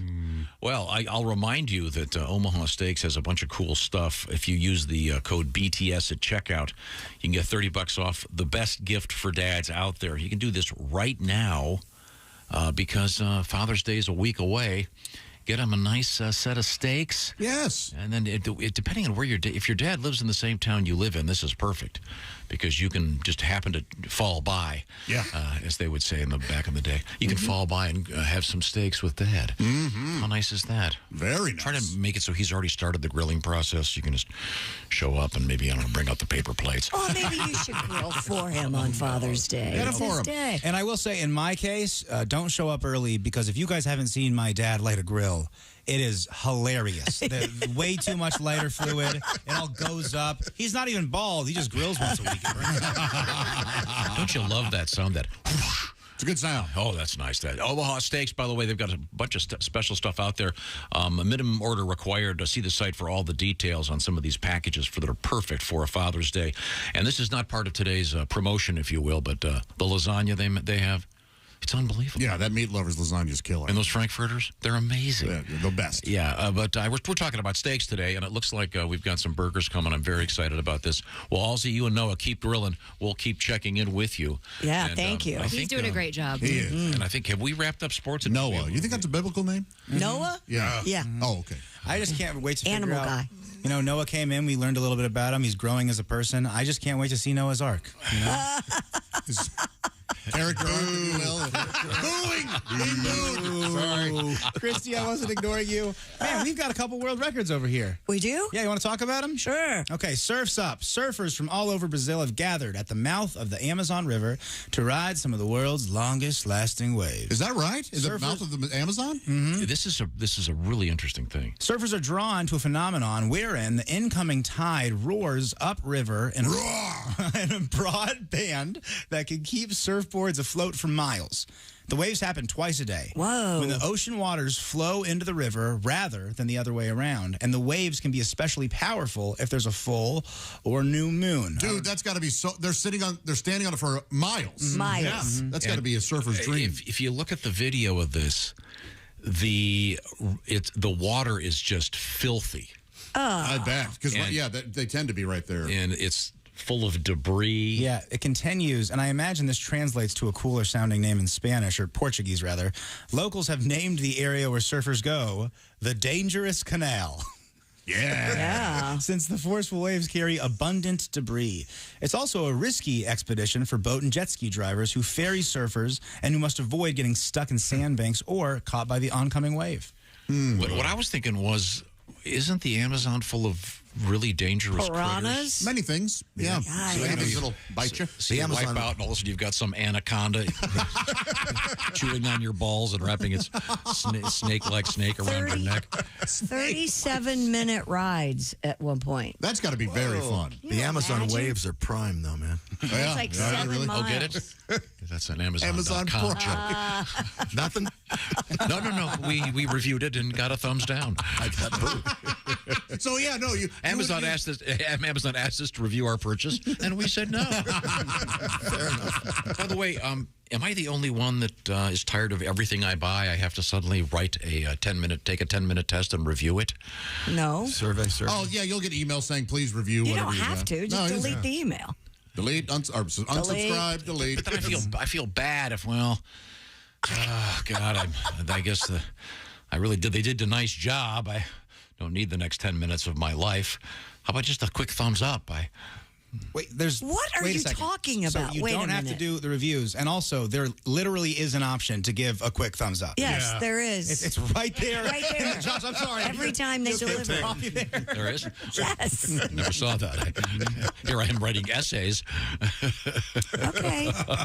Well, the world's largest glass floor observation platform has officially opened to the public. I love these. Located high off the ground in the Henan province, China, the platform at Henan Baoquan Tourist Resort is about 410. Come on, guys, make it 10 feet, 410 feet long. Make it 420, gang. And 252 feet wide. This is like a football field of glass. The observation platform offers views of the nature reserve for those brave enough to traverse it. The location also boasts the world's tallest elevator inside a mountain. Oh, we have the world's most tallest elevator. Josh. Okay. That's boasting for you. Whoa. It's 1,102 feet and 4 inches. Goodness. Okay, this thing is, the description doesn't, it's more like, imagine a racetrack, not an oval, like a road track.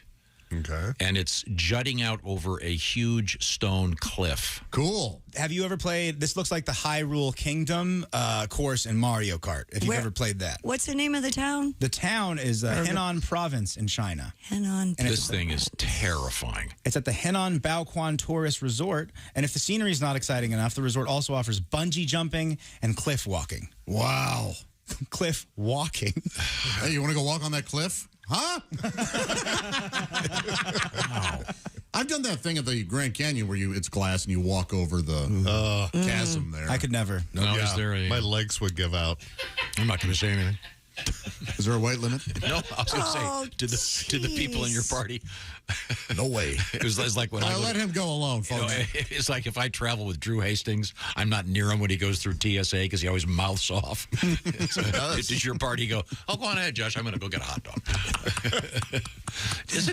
Isn't there one of these that has a button they push and it pretends that the glass is breaking? Yes. And you can see video of it, and people fall and to their knees and scream. They're so terrified. Hey, how about civil engineers? Don't be weird little pranksters. Okay? Exactly. I don't think I could do it. I couldn't do it. I couldn't. I could. I love that stuff. They're not going to open it if they think it's going to fall. Okay. What's in China? Things never go wrong with Did you see the truck over here? Are you looking at the pictures? I'm not looking at the Yeah, there's a food truck there, and it's conveniently in English. It says bat waffle cones. So you can having fun over there, aren't you? They bought them at a market. What was that town called? Wuhan. Wuhan. Yeah, the old Wuhan. That's where it came from, folks. Let's not be stupid. Okay. Wow. Is this the same one that you have? No, that's a different one. Oh, okay. Yeah, that one looks like a gigantic flower. These things all are look cool, So yeah. you They went, do there's look one of these at the Grand terrifying. Canyon? Yeah. Uh-huh. Yeah. Oh, I don't think I could do it. Sorry. What's the one? I can't even do the tilt out in Chicago. on the Willis Tower, formerly the Sears Tower. It'll always be the Sears Tower to me. No, oh, excuse me. It's in the Hancock, so it doesn't matter either way. But yeah, it leans you, I want to say, like 25 degrees. Yeah, it's so scary. Never. Could you guys do that roller coaster type thing at the top of the Stratosphere in Vegas? No, Never did no that. way. They have a roller coaster that goes around, but they also have a thing where you sit in it, and it comes out off of the stratosphere, and it looks like it's just dropping. Like you're just going to fall right to the ground. It just stops. With you hanging over It's the like edge. a train, a tiny train thing that just goes over the edge and then stops. Do you know why I don't need this? Because I'm already scared of everything.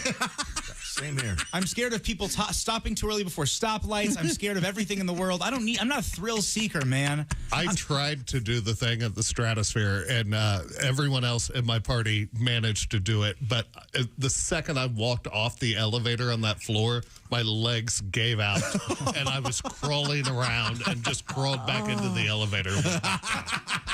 I'm not even joking. Yeah, man. My body was like, nope. Not today. Sir, can you push Loppy for me? Now, so sad. you mentioned the Willis Tower. Yes. Formerly Sears. Always Sears in my heart. And there was something in the news this week, and this really bothered me. I don't know if you heard about the whole thing in Washington about UFOs. Oh, yeah. Yeah, this is important stuff. And, but the whole time they insist on not calling them UFOs. Well, they call them UAPs now.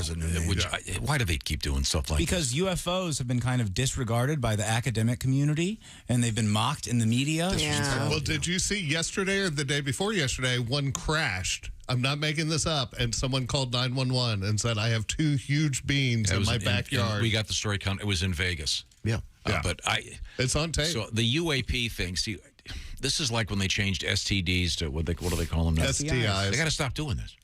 Everyone knows what a UFO is, not an ARP, whatever the hell that. That's retirement. AARP, no, that's what it is. What is it now? UAP? What is it? Unidentified aerial phenomena. No, here this says unidentified anomalous phenomena. Oh, okay. What the hell does that mean? Phenomena. Anomalies are phenomena. Weird so it's an occurrences anomaly and- yeah. Ridiculous. They're UFOs. I hope the UFO aliens come down and. We weren't going to destroy you, but now you call us UAPs. Yeah. And another thing, no one can take a joke anymore. What do you mean? What do you mean we're canceled? Just because we're green? You're keeping the green man down? Okay, we got a bunch of cool stuff coming up, including some delicious steaks for breakfast. And comedian Sam Miller's going to join us in just a few minutes. I'm very excited about meeting Sam. He's very funny.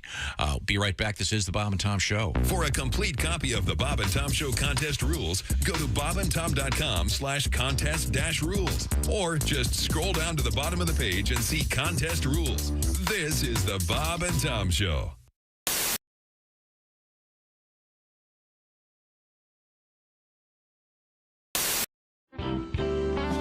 This is one that I wrote, and we'd like to play it on your program. Okay, go ahead for it.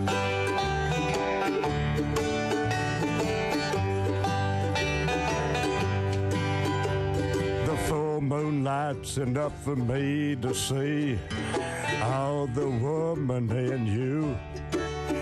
Got the wipers on with the heat on your feet. You're about to blow my fuse. I won't put it in park until it gets dark, 'cause baby, you know the rules. I can't get off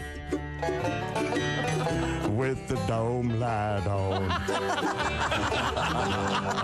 I can't get off with the dome light on. Shut the door, you stupid whore. They're playing our favorite song. Ain't no need to fiddle if you can't find my fiddle. I can't get off with the dome light on. I can't get off with the dome light on. I'm kindly old-fashioned when it comes to certain things. Never wore a a pair of short pants and always ketchup on my onion rings. Some things I can deal with. Baby, I don't care if you chew. I even let you take your shoes off. But there's one thing I just won't do. I can't get home with the dome light on. Shut the doors, you stupid whore. They're playing our favorite song. Ain't no need to piddle if you can't find my fiddle. I can't get home with the dome light on. Get off with the dome light on. Yay! I don't believe when you tell me that you're saving up for beauty school. And I don't believe a word you say about meeting that motley crew. And I don't believe when you tell me that you don't believe I'm a fool. But I do believe if that light stays on, the cops will see what we do. I can't get off with the dome light on. Shut the doors, you stupid whore. They're playing that favorite song. Ain't no need to piddle if you can't find my fiddle. I can't get home with the dome light on. Get off with the dome light on. One more time. Can't get off with the dome light on. One more time again. Can't get off with the dome light on.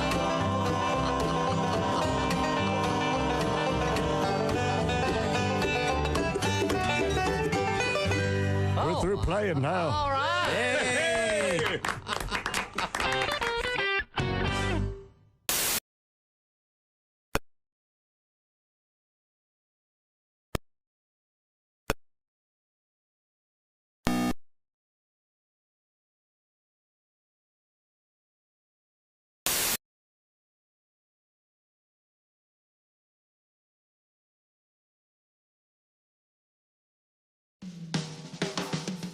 Hello, you're listening to Bob and Tom 24/7. This has been Chick McGee speaking.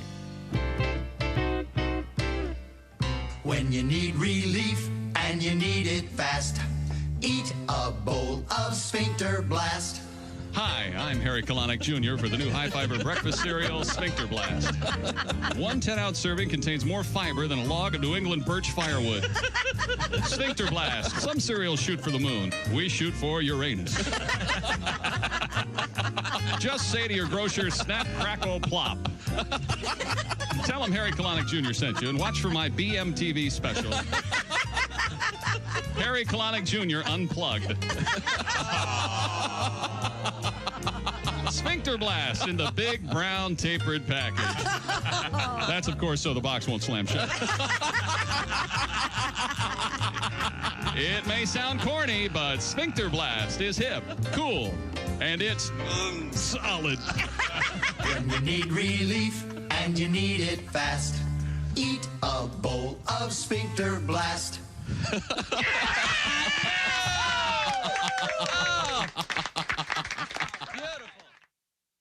Essential Morning Radio. All day and all night. Some like bug, some like Schmitz, but for me, Bob and Tom 24/7. 24/7. Vegetarians always want to force feed you their food, of course. I mean, the garden burger. The garden burger, it tastes just like a hamburger. No, it doesn't. A doesn't. garden burger is to hamburger what a post-op transvestite is to a woman. It looks something like it, but one whiff will tell you that's not tuna fish, it's cat food, and it's not fit for human consumption. Hey, wait a minute. Right now, Killer Bees joins us in the studio. Bees, how you doing? Real good, man. Waking Oh, up a see ya. shopping list over here. My wife's eating in bed now. She's at that part of the pregnancy where they crave all this food. Uh-huh. Some people have mirrors over the bed. We got a sneeze guard. Sleeping on those Posturepedic Sealamil, man. Hey, you ain't lived till you're making love, and your wife says, "Go slow. I'm spilling my chili." It's Donnie Baker. Hey, Donnie. Hey, I heard you guys talking about that man with 13 inches of pork. Yeah, 13 and a half. Crazy. You guys know Jamie Vickers? You know, drummer for Velvet Donger? No. He was uncut, too, and he could hide just about anything. Really? Did that affect the taste, Donnie? Hey, this is Larry the Cable Guy, and you're listening to Bob and Tom 24/7. Oh, you now, but I don't have any time. Thanks to Josh. Welcome back to the Bob and Tom Show. There's Christy Lee. Hello.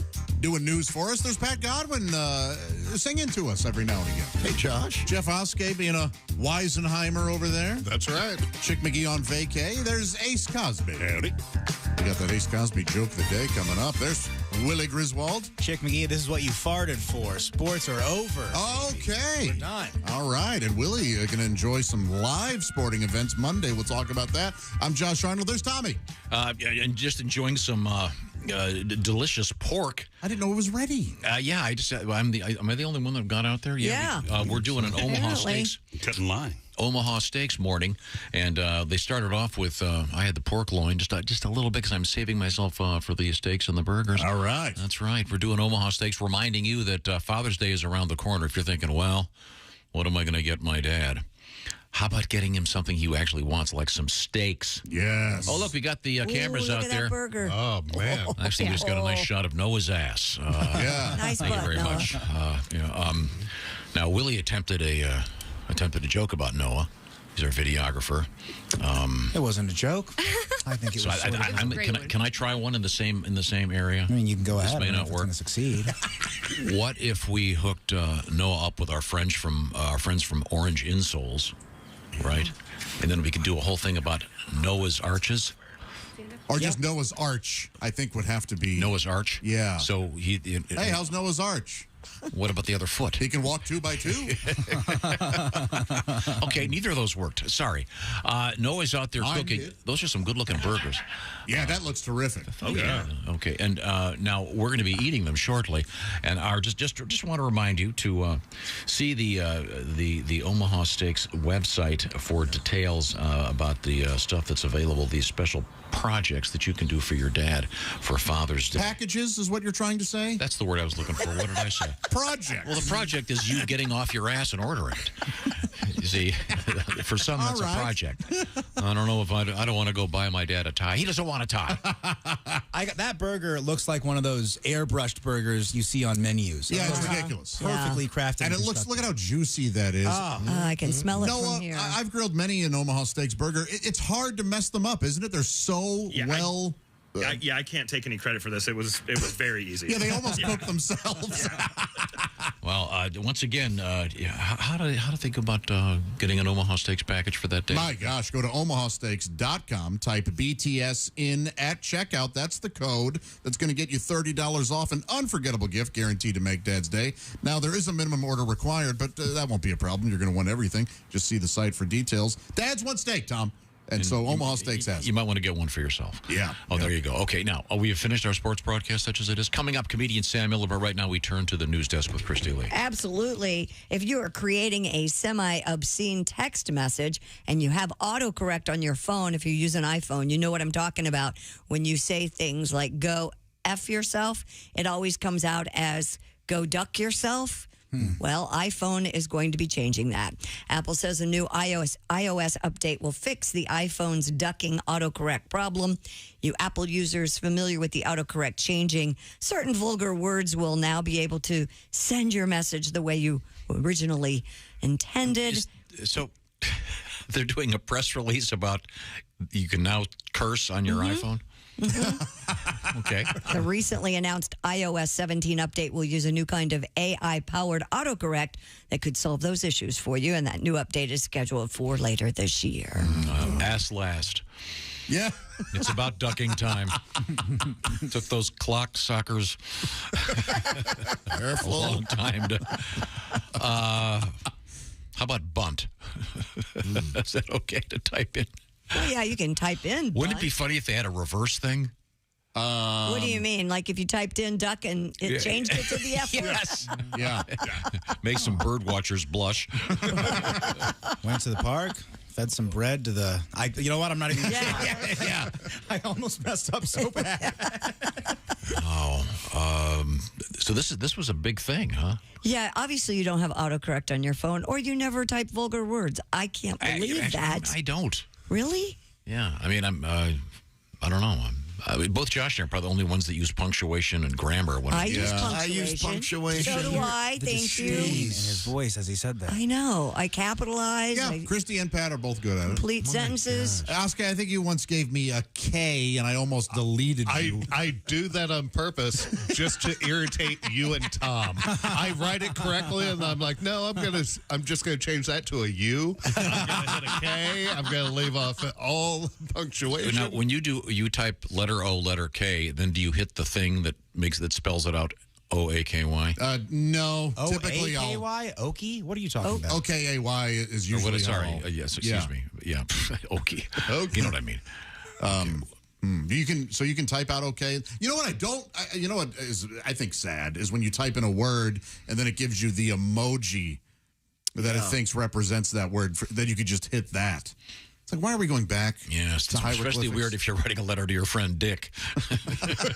Why is the eggplant here?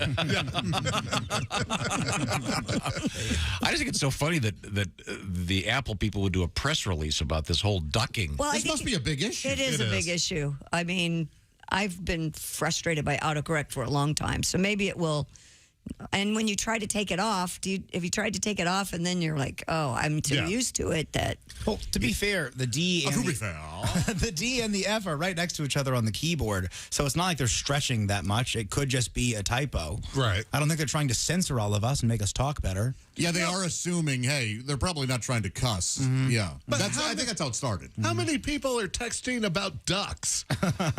Right? Not many. Not many. My ornithologist friends and I. Every Mallard Monday, we send little texts to each other. I would go to Mallard Mondays. Australian health officials have banned a supplement known as Big Penis USA. Now, really? First of all, that doesn't sound like the name of a supplement. It tells you what it supposedly does. It sounds like a fireworks stand. Yeah. Or a porno movie. It sounds like a South Korean bar. Oh, yeah. They would always name their stuff like that. Big Penis USA Coca-Cola Fun. I'd go to that place. Or, you know, but Big Penis USA, to me, it sounds like... this is going to be a dated reference, but it sounds like a porno starring Annette Funicello. What? It kind of does. Yeah, Annette Funicello. Tonight after Beach Blanket Bingo. Yeah, she was this Disney star that went on to be in all these really terrible movies like Beach Blanket Bingo. They were like teen movies, Bikini coming of USA, age. crap like that. Yes. Big Penis USA, Annette goes hardcore. Nice. What was the name of the guy she was always with? Oh, Bobby Avalon? Frankie Avalon. Frankie Avalon, yeah. And Bobby's older brother. One of those guys, like James Darren, one of those guys just turned 93 or something. Wow. But, yeah, Big Penis USA is the name of a supplement.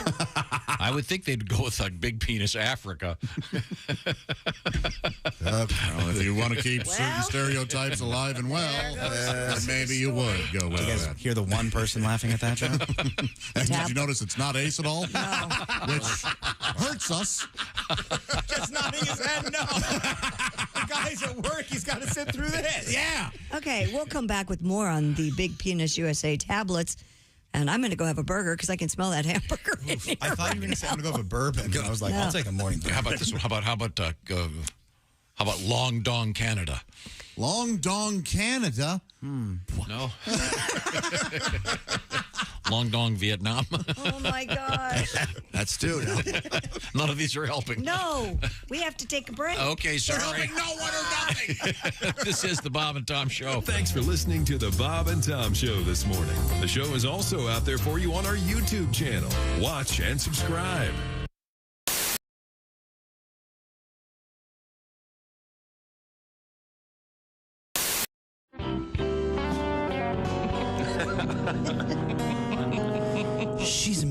mystery girl. Yeah. Thank you. No one knows what she's all about. She's a mystery girl. No one knows what she does. She says she doesn't have a job, but she drives a Ferrari and she lives in the nicest part of town. She's a mystery girl. No one knows what she does. She's always getting text messages right in the middle of our dates. She has to go somewhere right away. She's a mystery girl. And then she pays her bill all in singles. She comes home really late in the evening, says she's not in the mood for love, and she got rug burns on her knees. She's a mystery girl. No one knows where she's been. Once I found these weird fuzzy handcuffs in the top drawer of her dresser. She got a tattoo that says something that you can't say on the radio, but she's a mystery girl. All right, here's the bridge. She told me she was a virgin, but somehow mysteriously she gave me every kind of VD you can name. Oh, the pain of the mystery girl. She's a mystery girl. And every time I call her up, her voicemail says Felicia can't come to the phone. But she told me her name was Lisa. She's a mystery girl.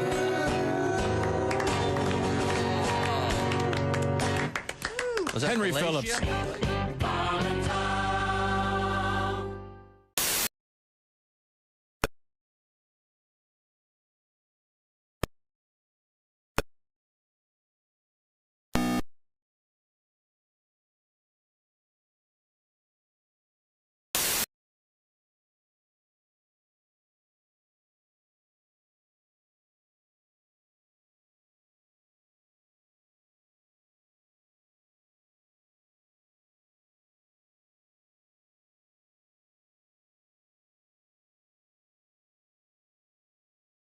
addition, GM will adapt Tesla's connector, the plug that links an electric vehicle to a charging station. GM joins Ford in shifting its vehicles to about 12,000 of Tesla's chargers, and both Detroit automakers are pushing to make Tesla's connector the industry standard. While under 24/7 house arrest in New York, Anna Sorokin has launched the podcast The Anna Delvey Show from her East Village apartment. Arrested in late 2017, she was convicted 2 years later of bilking banks, hotels, and wealthy New Yorkers out of $275,000. After serving 3 years in prison, partly at Riker Island Jail Complex, Sorokin, a German citizen, was detained by U.S. Immigration and Customs Enforcement and then released after posting a $10,000 bond in the fall to home confinement. Gee, wonder what she talks about. And that's your news. I'm Christy Lee. More of the Bob and Tom Show on the way. Ladies and gentlemen, Bob and Tom. Bob is here talking about his new podcast. Well, we had a storm, and I decided to go out and clean all the debris with a leaf blower, put the leaf blower back on the utility hook, and when I set it down, I triggered a can of bear spray right into my face. And obviously it hadn't expired. But no, in fact, it may have gotten more potent. Kind of like a fine wine. Who knows? But, in your opinion, do you think it would scare off a bear? Heck yeah. Bob and Tom in the morning and highlights all day long. The Bob and Tom Show, weekday mornings at 6 a.m. Eastern on Bob and Tom 24/7. Hey, man, this is Donnie Baker, and this is Bob and Tom 24/7. I swear to God it is. That's like all day and most of the night. Hi, I'm Bert. And I'm Ellie. And we're proud to announce our new breakfast treat, Bert and Ellie's Muffin. The Bert and Ellie Muffin is delicious. But don't take our word for it. Here's our spokesperson, Eddie Van Halen. Hey, thanks, man. Hi, Eddie Van Halen here. You know, I love munching on Bert and Ellie's muffin. In fact, I was just telling my wife, Valerie, Bert and Ellie's muffin is the best thing I've ever put in my mouth. Man, this is finger-licking good. I bet. This muffin is so good. I just can't keep it to myself. I suggest you eat Bert and Ellie's muffin today. Pick one up on your way home, dude, or stop by Bert and Ellie's spot the next time you eat out. Look for the big pink smiling lips downtown next to the Y. Thanks, Eddie. I can't stop mowing down on this thing. Eat all you want, Eddie. We'll make more. Bert and Ellie's muffin. Come by and shove one in your face today. Hey, we'll leave the stereo on for you, and we'll turn it up real loud so you can hear it. Essential Morning Radio. All day and all night. This is Bob and Tom 24/7. 24/7. I'll tell you what I sound like when I make love to a woman. Yeah. I'm actually pretty bad at it. I call it making like. When I make like to a woman, I sound like a very scared man who's crossing a very thin sheet of ice. And all he's trying to do is get to the side alive. Sounds something like this. Oh my God. I'm so scared. I can do this. Oh, thank God that's over with. Oh my God. I have to lay down.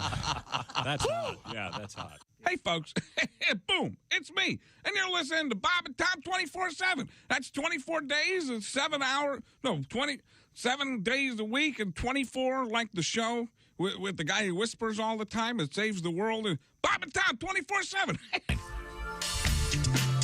Welcome back to the Bob and Tom Show. Christy Lee at the news desk. Hello, Josh. Pat Godwin in the performance area. Hey, Josh. There's Jeff Oskey. That's right. He's sitting in for Chick McGee while he's enjoying a vacation in Atlanta. There's Ace Cosby. Hey. Willie Griswold across the way. Check local listings. I just ate a cheeseburger at 8:01 a.m. Yeah, you did. Yeah. How was it? Oh, it was just delightful. Those Omaha So steak good. burgers we're enjoying. I'm Josh Arnold at the sidekick chair. There's Tom. Tom, we have a very special guest in the house. We do. And he's going to be lucky to be getting some delicious burgers or steaks this morning. He is Sam Miller.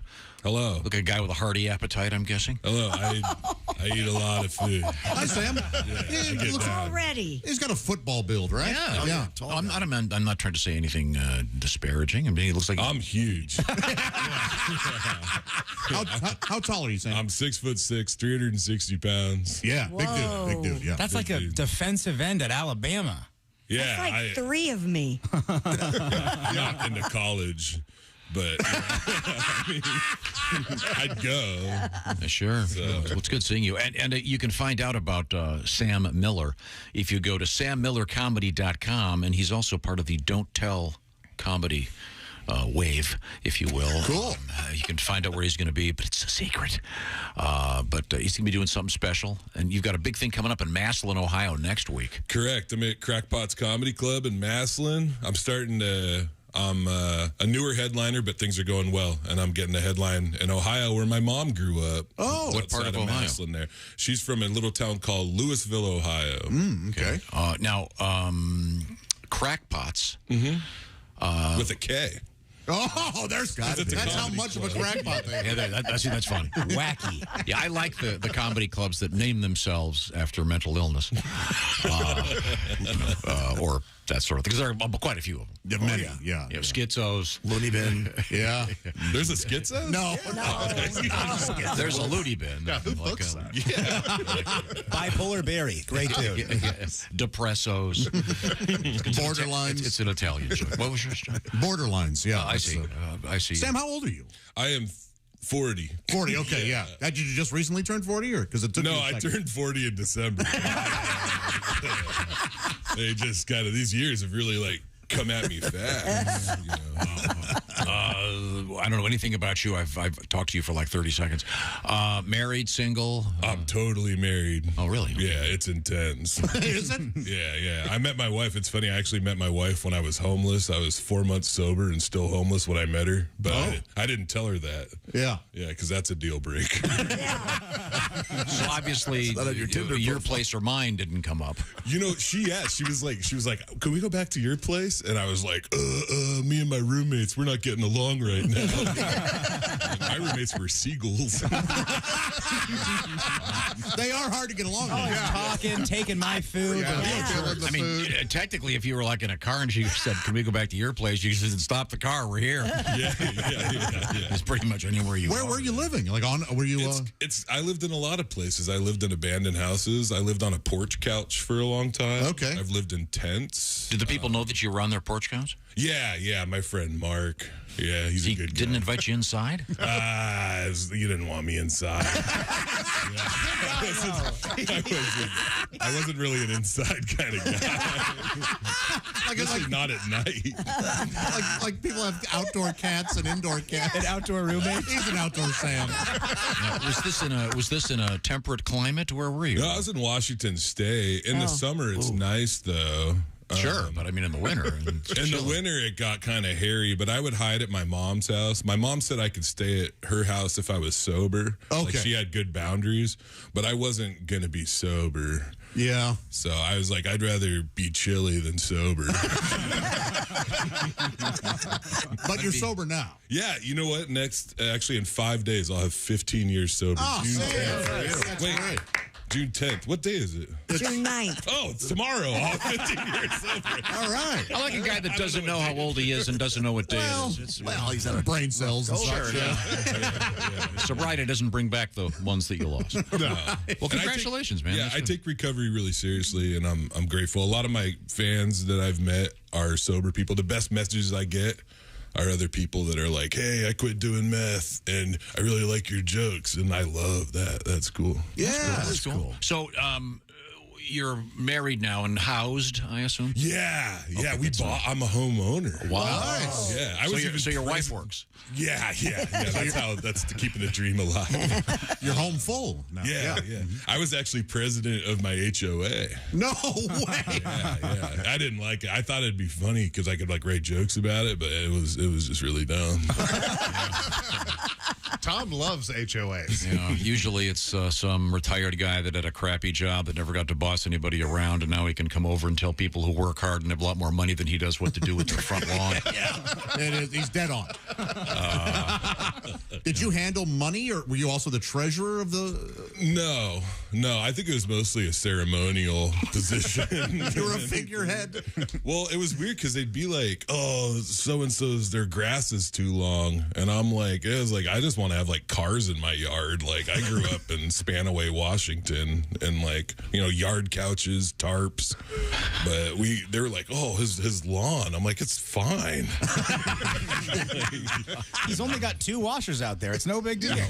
Yeah. We're speaking with comedian Sam Miller. Sam Miller is out there on the road, and you can find him at sammillercomedy.com. Some great clips of you online. Some really funny stuff. But you are a very big guy. Would you say 6'6"? 6'6", 360, yeah. Wow, and sober for 15 years. 15 years. Do you mind if I ask what your drink of choice was back in the day? Meth.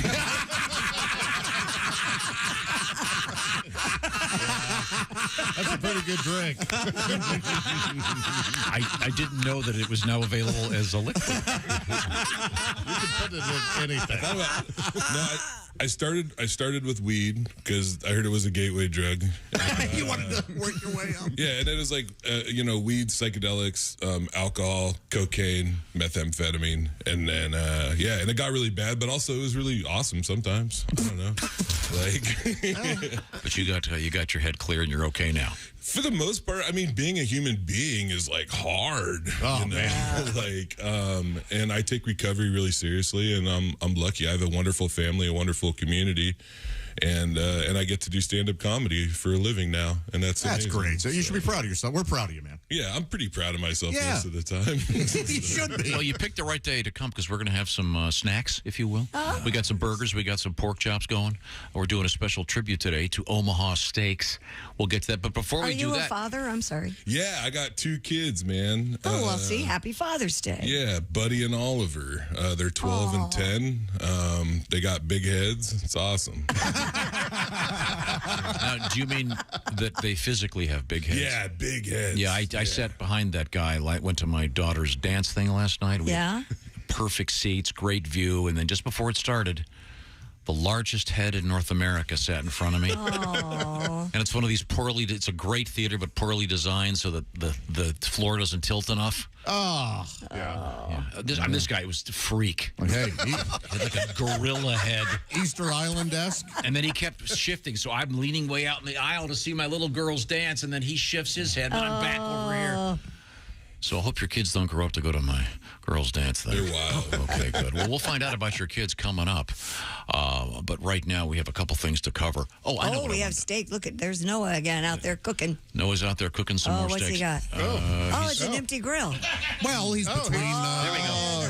There are the steaks. Nice. There are the steaks. Now, we're talking about Omaha Steaks, Josh. Tell me more here. I'd love to. Father's Day right around the corner. Get Dad what he really wants. Omaha Steaks. Perfectly aged, always tender, guaranteed delicious. The Father's Day experts at Omaha Steaks, well, they've made it easy to put a smile on the big guy's face this summer with hand-selected packages. Head over to omahasteaks.com. Use promo code BTS at checkout. Get $30 off your qualifying order.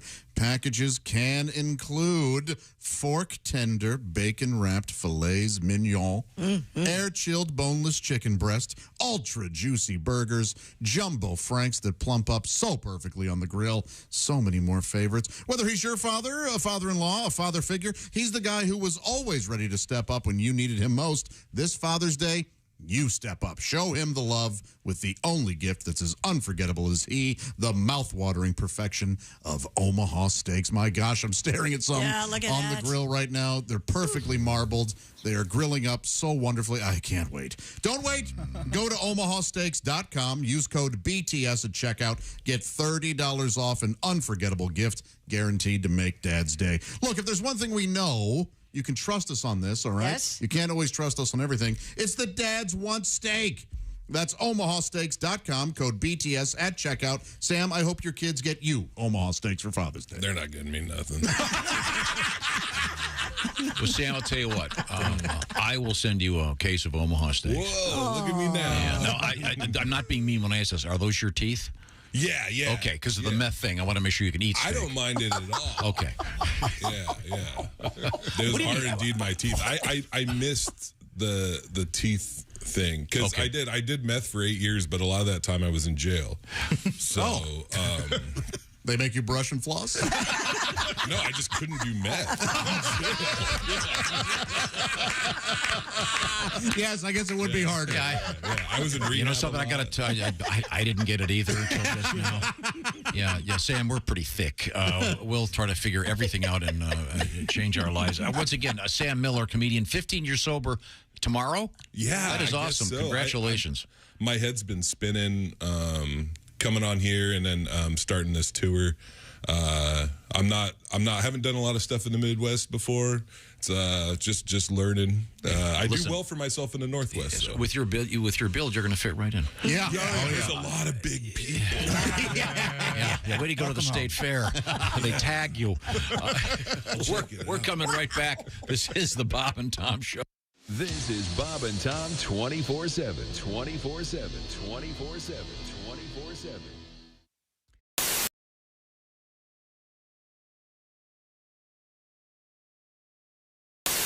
Oh my goodness, that's right. You two are brothers in arms. Is Ace a member of the Army? Oh. Look at that. Oh, Ace, I didn't know you were in the Army. How many KISS shows you been to, Ace? Around 300. Oh, my gosh. Yeah. Oh, I just like them. I'm not nuts. Oh, my good Lord, Ace. That's too many. Oh, that's too many. They're friends. Even Peter Criss said that's too many. I'm out. Even the Catman said, give me a break. Where am I? All right, good. I'll tell you something off air now. Oh, okay. Have you been to more Kiss shows than members of the band? I was sitting with Paul Stanley one time, and he goes, "You've been at more Kiss shows than the Ace."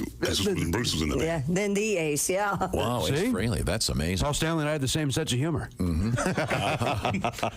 were in the Kiss Army when you were a kid? I was. Well, listen, I'm AWOL. You know that. I couldn't hack it. I was willing to rock and roll all night. I was not willing to party every day. Gotcha. So I'm AWOL right now. There's a 57-year-old man, just a kitty cat, roaming the streets looking for me. I hear him calling. Can't come home right now. Come on, Ace knows that's Beth. If anybody in the house is going to enjoy that joke, it's Ace. I love that. I'm going to do a Psycho Circus reference in a minute into one guy's amusement. Okay. Not there. You don't think I'm going to bring up Carnival of Souls and have Ace enjoy my humor? Look at Ace! I finally found a guy you can make my stupid Kiss jokes with. Aren't you? These are crazy nights. They sure are. Aren't you like me? Every Veterans Day, you call Jimmy and wish him a happy Veterans Day. I appreciate that call. I put my flag out there. That's right. I put my. So you're now in the Kiss Army Reserve. I am. Yeah, I only go in when necessary, which is not very often these days. Do they still have the indoor football team? No, the team, like a lot of teams that year, went belly up. But they were horrible.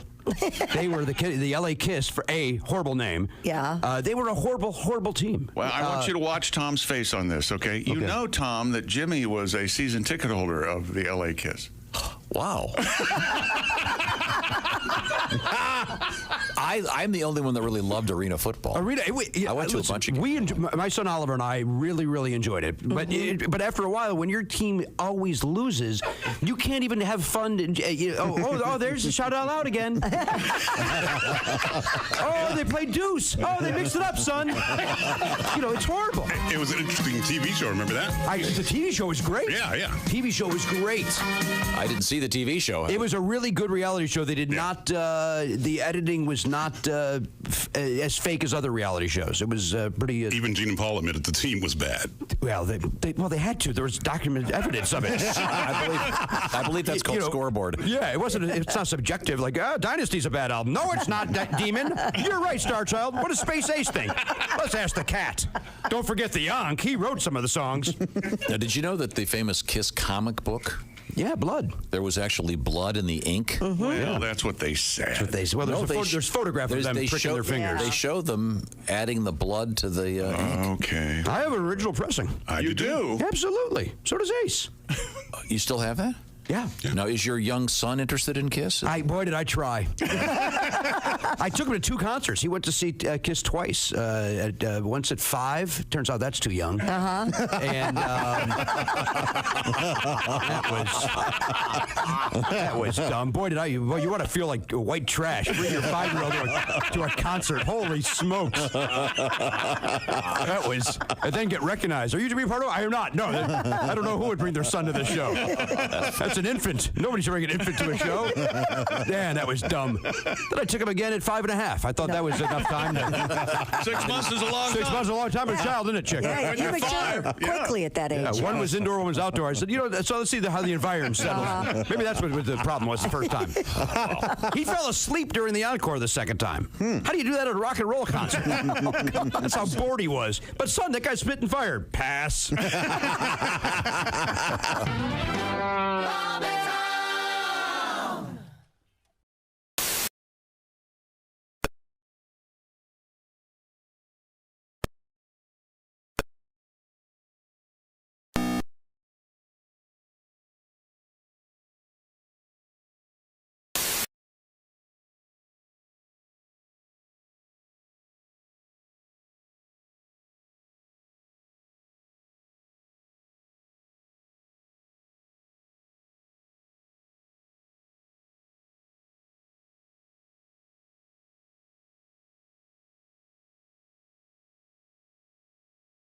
You're listening to Bob and Tom 24/7. Bob and Tom all the time in your ear. Good morning, sunshine. Bob and Tom 24/7, 24/7, 24/7, 24/7.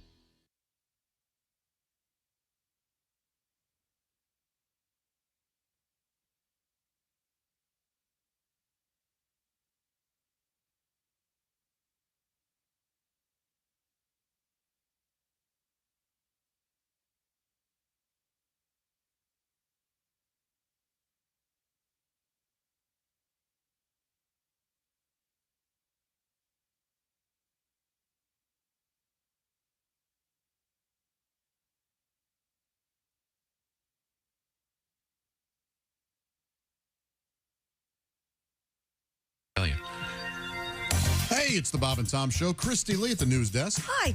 How are you, Josh? I'm doing just fine, Good. my lady. Like you care. I do care. Thank you for caring. There's I Pat. care about all of you. You're my family. Pat, how are you in the performance room? Good. How about yourself? Good. There's Jeff Oskey. That's right. Chick McGee's in Atlanta for the weekend. There is not Chick McGee, but Chick McGee's friend, Ace Cosby. Well, it depends. Yes, bestie. People often mistake Ace for Chick. If the lights are off, it's very dark in the room. No, Ace talks to people.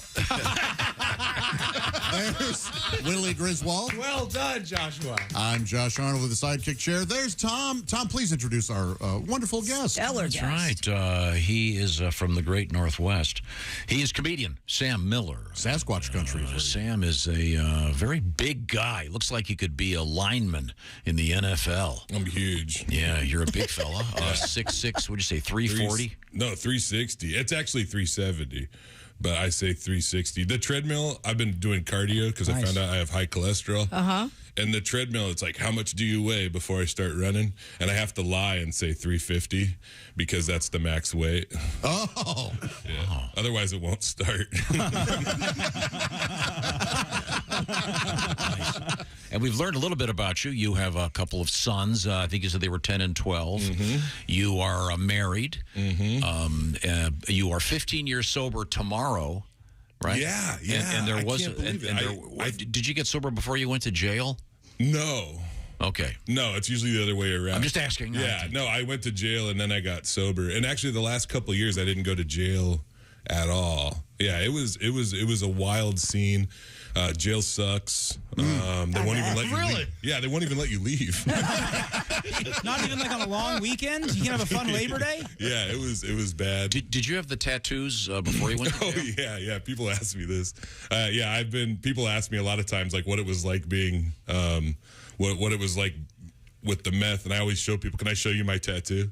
Yes, please. Yeah. This is my. Because I see him on your arms. He's picking up your belly. Whoa. Oh, okay. And it what does says, that say? Let's dance. Let's dance. On your belly.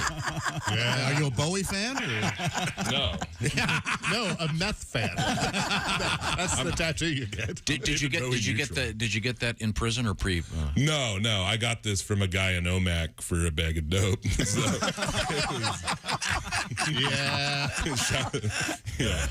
I'm confused.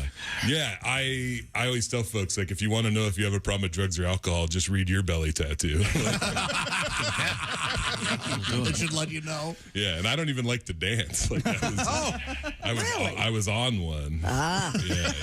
Was that your idea to put it there? Yeah. And did you write the words "Let's Dance"? It was just he wrote him, the tattoo guy. But I mean, did he suggest that you get a "Let's Dance" tattoo? No, it was your idea. Okay. Yeah. I had you get inspired. Sure. Yeah.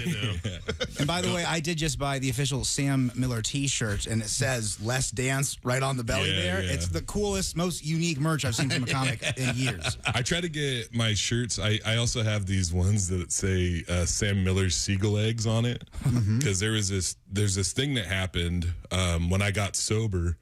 People would come up to me and be like, "Hey, I'm scared to ask you this, but is it true? Like, somebody told me that you were eating seagull eggs." And I had to tell people, no, that's a rumor. I was never eating seagull eggs. And if you want to, that's what it's like when you get sober after being really high for a very long time, is that there was a rumor going around that I was eating seagull eggs, which really hurt. Yeah. Well, you had no way to fry them up anyway. No. Yeah, you would have had to rock them. Yeah. Well, and we've established the fact that you were couch surfing for a while. Yeah. And one of the couches outdoors. On a porch, yeah. People would ask me if I had a house yet, and I'd go, almost. 20 feet. You're one of those outdoor friends that we've all had. Yeah. It was bad. I mean, I fell out of a tree one time. How'd that happen, Sam? I was at this house party, and I was drunk, and this girl showed up, and I owed her money. Yeah. And I knew she couldn't get up this tree, so I climbed up this tree. I brought some beer up the tree. Yeah. And it's weird. I like this story because I woke up in the hospital, because I think this is a good story about addiction and alcoholism, and those who suffer from it. I woke up in the hospital. I don't remember what happened. Okay. And the doctor was like, "Sam, I think we got to talk about this." I think it's time to make a change. And I was like, you're right. And I was like, I got to stop climbing trees. Basically, that's the first of 12 steps. Yeah. I had a tree problem. I'm guessing the problem was gravity. Yeah, it was bad. It was Tom, have you seen one of his arm tattoos is a fish? What kind of fish is that? It's a burbot.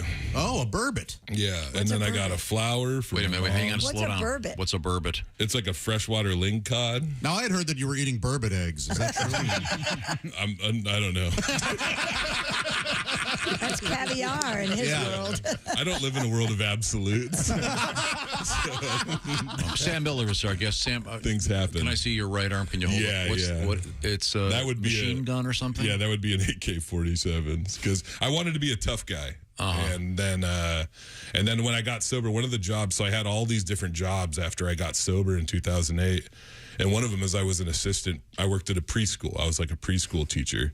Really? And an assistant preschool teacher. And I had to wear a sock on my arm to cover up the gun tattoo because it would make parents uncomfortable and children curious. And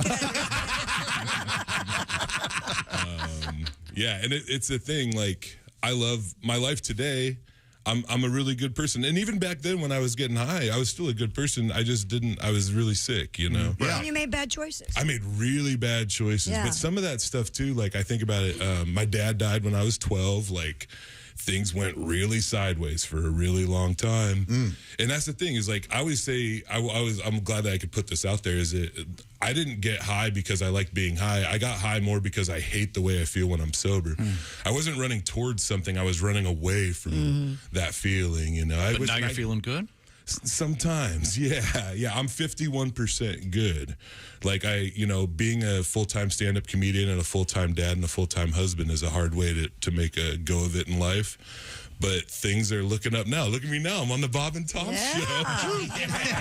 So now you talked about meeting your wife, kind of. So you're on your first date, such as it is, and you couldn't do your place or mine because your place was the street.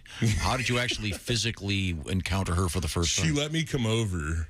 Which was cool. But I mean, did you just meet her on the street?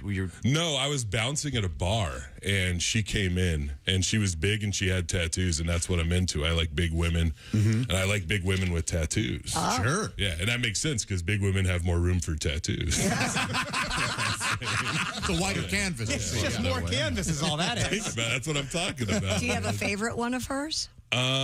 She has a tattoo of her breastfeeding when she got it after her son was born. On her arm. Is it on her arm? Okay. Yeah. So it's not like a baby on her boob. No, that'd be really That'd be really hot.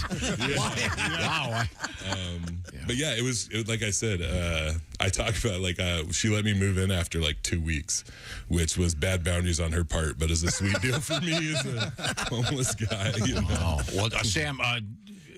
We're happy to feed you this morning.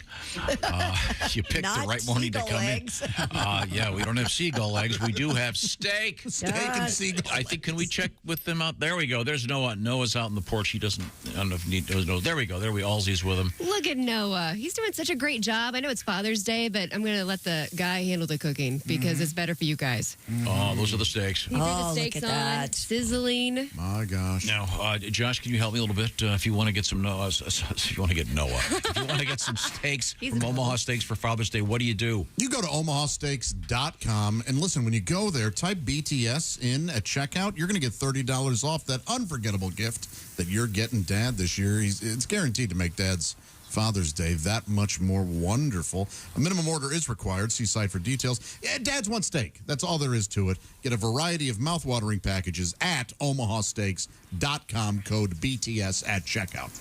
All right. We're going to be eating those steaks in just a second. We're hanging out with comedian Sam Miller. Oh, look at that. And this is the greatest compliment I can give. You have a vibe like our old friend John Fox. Just hilarious, great stand-up comedian. And you're not familiar with John's work, but that's the best compliment I can give somebody, I think. Maybe we could play a joke from John. Yeah. Sure, we can do that in a few minutes. Okay. Right now, I thought we would let Sam enjoy a little bit of news with us and perhaps comment. What have you got, Christy Lee? The Supreme Court has sided with Jack Daniels in its trademark dispute with the makers of the Bad Spaniels dog toy. They have A squeaky toy, which is shaped like a Jack Daniels bottle, is part of the VIP product Silly Squeakers line of chew toys. Lawyers for Jack Daniels argue the toy misleads customers, profits from Jack Daniels' hard-earned goodwill, and associates its whiskey with excrement. I don't get that jump, Well, but it's because of the have you seen this the toy? It says Jack Daniels says old number 7. The toy says old number 2. Oh, okay. I mean, it's so silly. The court did not decide whether the toy makers have violated trademark law, but instead sent the case back for further review. While Jack Daniels... This is on some technicality, so it was a unanimous decision. Oh, it says the old... It was? Yeah, that's rare.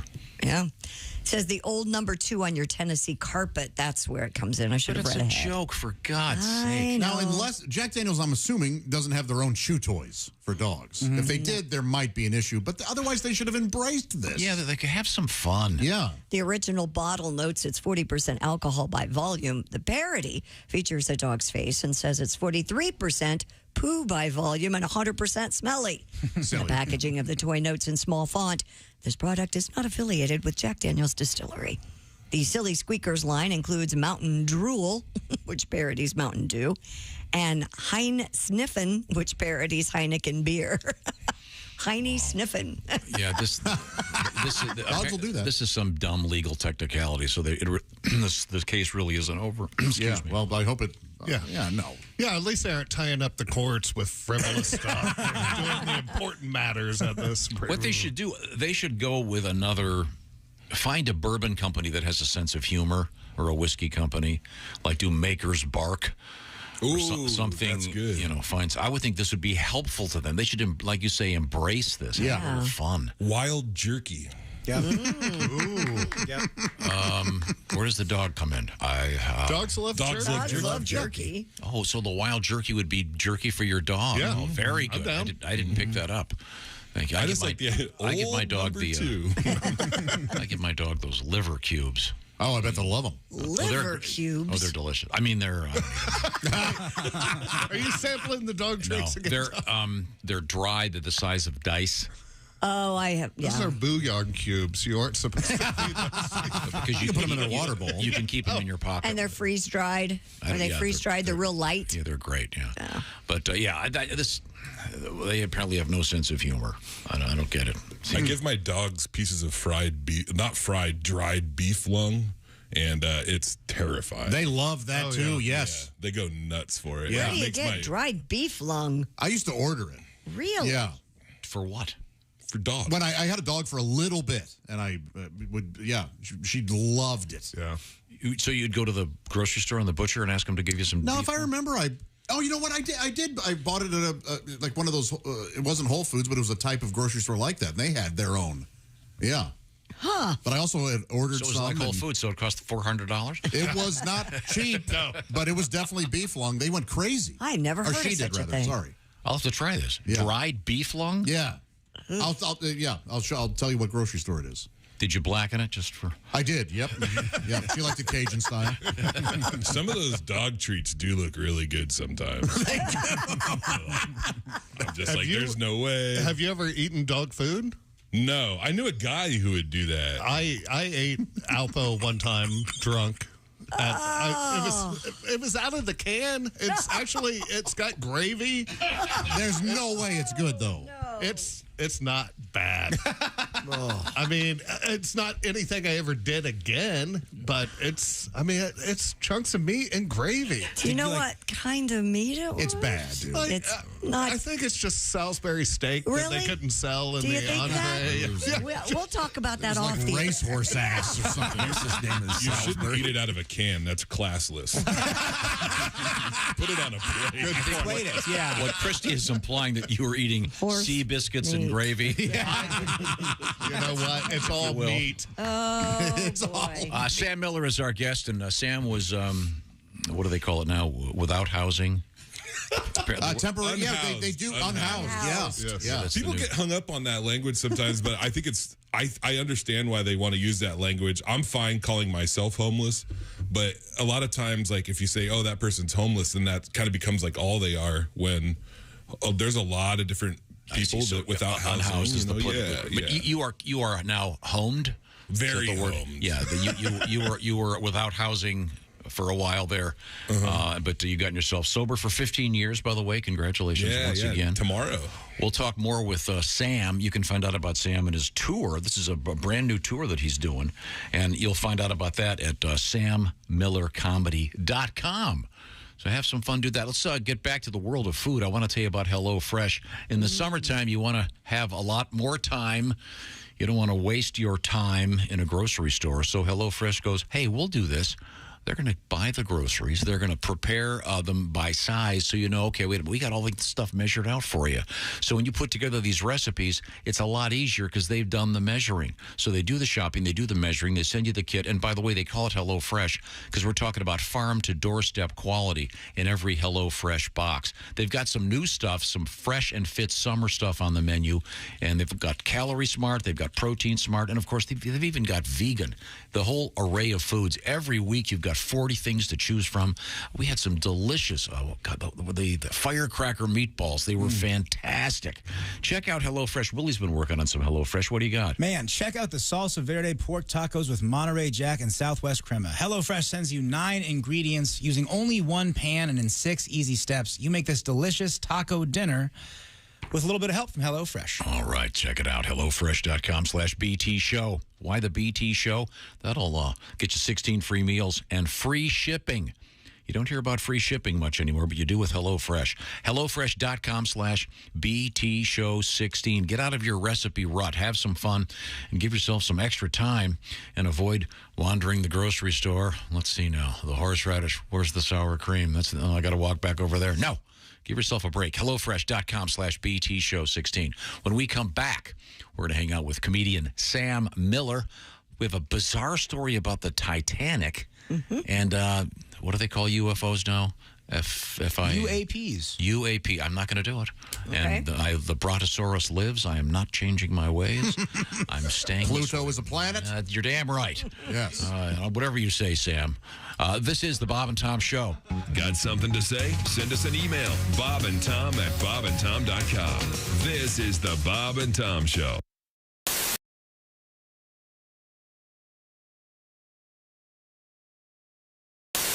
We're trying to see how Chick McGee will do in the cherry spitting competition in the parking lot. No, well, here, I'll eat the cherry, then I'll give you the pit. Oh, no, you don't do that. No. I've never been so turned on in my life. Come on. Now, when you do it, you have to pass it tongue to tongue. Now, we just talked with one of the champions. It turns out Nats. Hey, Bob. Yeah. Nats love cherry. Oh, how about that? It may just be me that they love. I haven't been able to shower since last Tuesday. Oh, don't tell us that. I can't get this wound wet. I'm that's sorry. too There may bad. be a BO issue here. Oh, boy. Okay, so it's 50 feet to the poster of me. Right. Now, the line is right here where the sidewalk meets the asphalt. So, has Chick popped a cherry in his mouth? Does he have a pit in there? Have you ever popped a cherry? No, never have the pit. Oh, come on. One time in Welsh, West Virginia. All right. Okay, Chick McGee is... he's at the line. Now, He's remember... eating the cherry. The pit. Where's the pit in your mouth right now? Oh, he dropped it. Oh, 3-second rule. Oh, I'm sure there are no goose turds. Netta, he put it back in his mouth. Oh, this is where the geese poop all the time. Oh, yeah. No, they poop down the other side. It hasn't rained in 3 months. Okay, now, is there a line that Chick he can't cross? You can't cross. Plant your feet. He's got to get a toe on the line. You predicted you could spit it how far? 30 feet is what you... Okay, I think you're going to get maybe 20. I have a severe crosswind. You know that? Oh, now he's... pussy yeah. crosswind. Well, those crosswinds... You think the bullet Kraus complains about a crosswind? Probably. Uh-huh. Bitches about a lot of stuff. have we got... Okay, go ahead. Do we have our measuring tape? It's already marked on the pavement. Okay, ready? Go ahead. It's off, and it got to the second blue tape. Which is how far? Is that? 20 feet. 20 feet. Oh. That's how you. That's You what said 30. predicted. There's a significant difference. Okay, now Chick is leaning back. Now, are you folded? Is the pit folded into your tongue? Remember, he said the key is lung power and getting a vacuum seal. He just spit. No. How much? What do you think? What is that? That's short of 20 feet.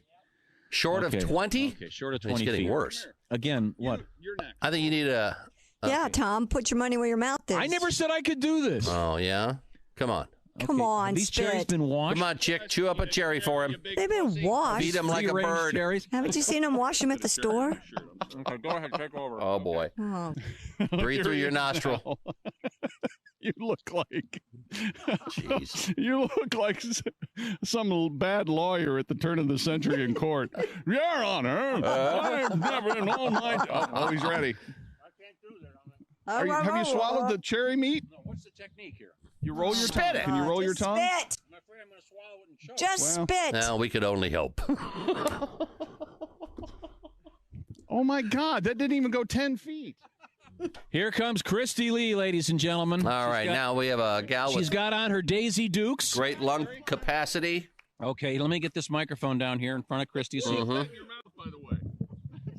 That's the smallest tongue I've ever seen in my life. Okay, well, that's All right. good. That's why I can't do this. I don't think I'm going to be very good. 3-year-old tongue. Oh, yeah, 18-year-old tongue is what I Thank meant you. to Well, say. every- The all line, models The on line the is where edge. the asphalt meets the cement. He's out here with his cane. Oh, I'm sorry. I'm injured. Do you mind? Uh-huh. Okay, step up. You can't take a running start. All right, is Christy eating a Christy cherry? has kind of a controversial stance, Bob. She has her feet staggered. Okay. And now the technique, Christy, you're supposed to go up and down like you're doing jumping jacks. Remember, it's That's always- braless day. That's right. It is braless day. Okay, here we go. Christy leans back. Can she spit? No, you can't make her laugh. What was that, 2 feet? Was that, how far did that go? 6 feet, okay. Uh-huh. I think she got a little on her chin. How are we on time, Bob? We don't have a scorer's time clock. Well, we have about 1 or 2 more minutes here. I've never been a spitter, Bob. That a girl. That's what I like about I think those Christy Lee, I've never been a spitter T-shirts might be a big item for the store.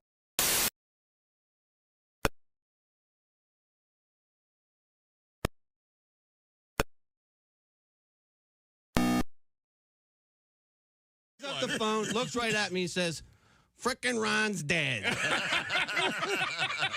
That's it. That was it. Bob and Tom. 5, 4, 3, 2, 1.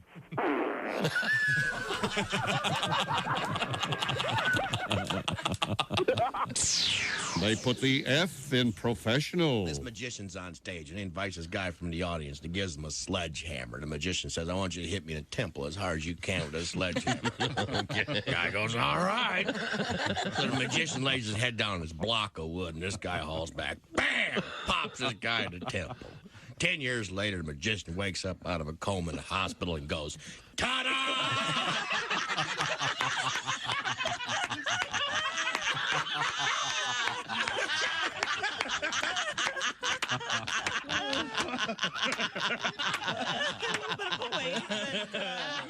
From Donnie Baker and the Pork Pistols. She gave a sign for the bedroom. And I knew it was gonna be my night, alright. And then I porked an angel. Right between her two wings. And then I porked an angel. Crash. Scanners is her last night. Where's it from? Patterson, from Patterson, New Jersey. Oh, sure. That's famous. Yeah, small. Sure. Thugged out town. You know, it's tiny. So small, we used to get robbed by people we knew. That's small. People like, stick them up. I'm like, Andre? I'm going to tell your mother, man. By the way, how is Aunt Carol? How's she doing? I'll come home for dinner. Hi, this is Dr. Will Miller, and you're listening. Because he can walk home from there. Details coming up. Hey, it's the Bob and Tom Show. There's Christy Lee at the news desk. Hi.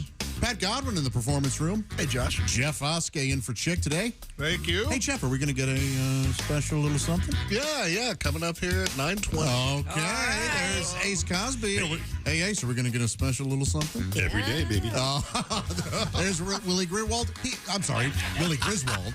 And you are our special little something. Thank you, Josh. I'm Josh Arnold, and there's Tom. Tom, please introduce our terrific guest. I will in just a second. No, you'll do it right now. Oh, man. I got to preface my introduction by saying he's on tour right now.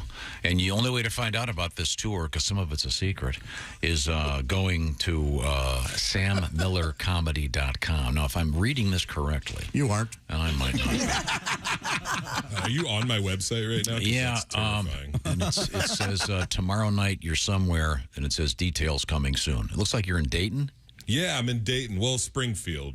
Okay. Oh, okay. But that's another Don't Tell comedy show. So I can't say where it is. No, I don't. I don't know what. See, this is. I know you're having a problem with this. Just say it out Well, loud. it is antithetical to promoting. Okay. This is it. So Don't Tell comedy. You know there's going to be great comedians. You know it's going to be a good venue. But part of the fun is that the morning of, they send you an email.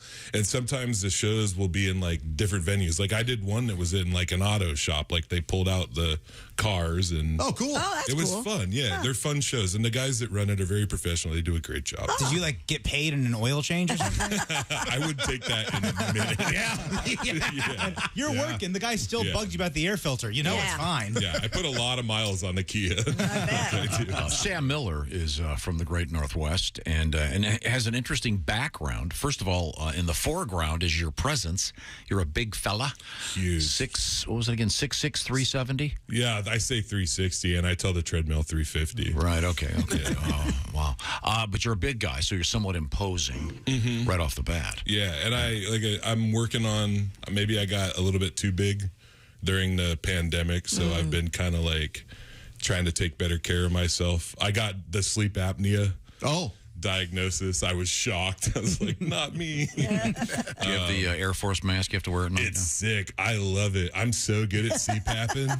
Oh, really? Yeah, I love CPAPing. It's rad. And every morning I get a score, and I'm like, I did so good last night.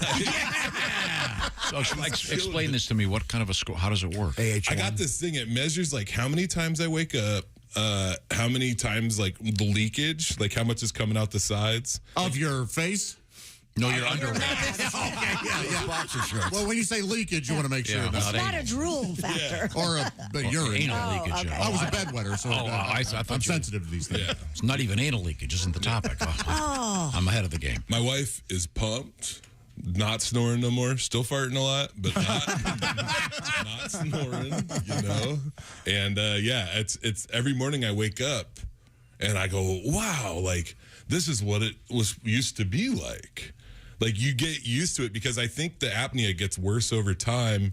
And it's like a frog in boiling water. And then now I wake up and I go, whoa, like, hello, day, you know, and I do my yoga. It's nice. Cool. Yeah. Does the machine make like a floppa sound of some sort? Mine's really quiet unless it's on my face weird, and then it starts hissing and stuff. But that's just, it's a little reminder to put it back on, you know. Pat, you wear one still? Yeah. Is yours fairly quiet? It hisses a little bit. Okay. Like Sam's, yeah. Is it relaxing, though? Like nice white noise? It's the greatest. It's What perfect. Pat, I got to be delicate here.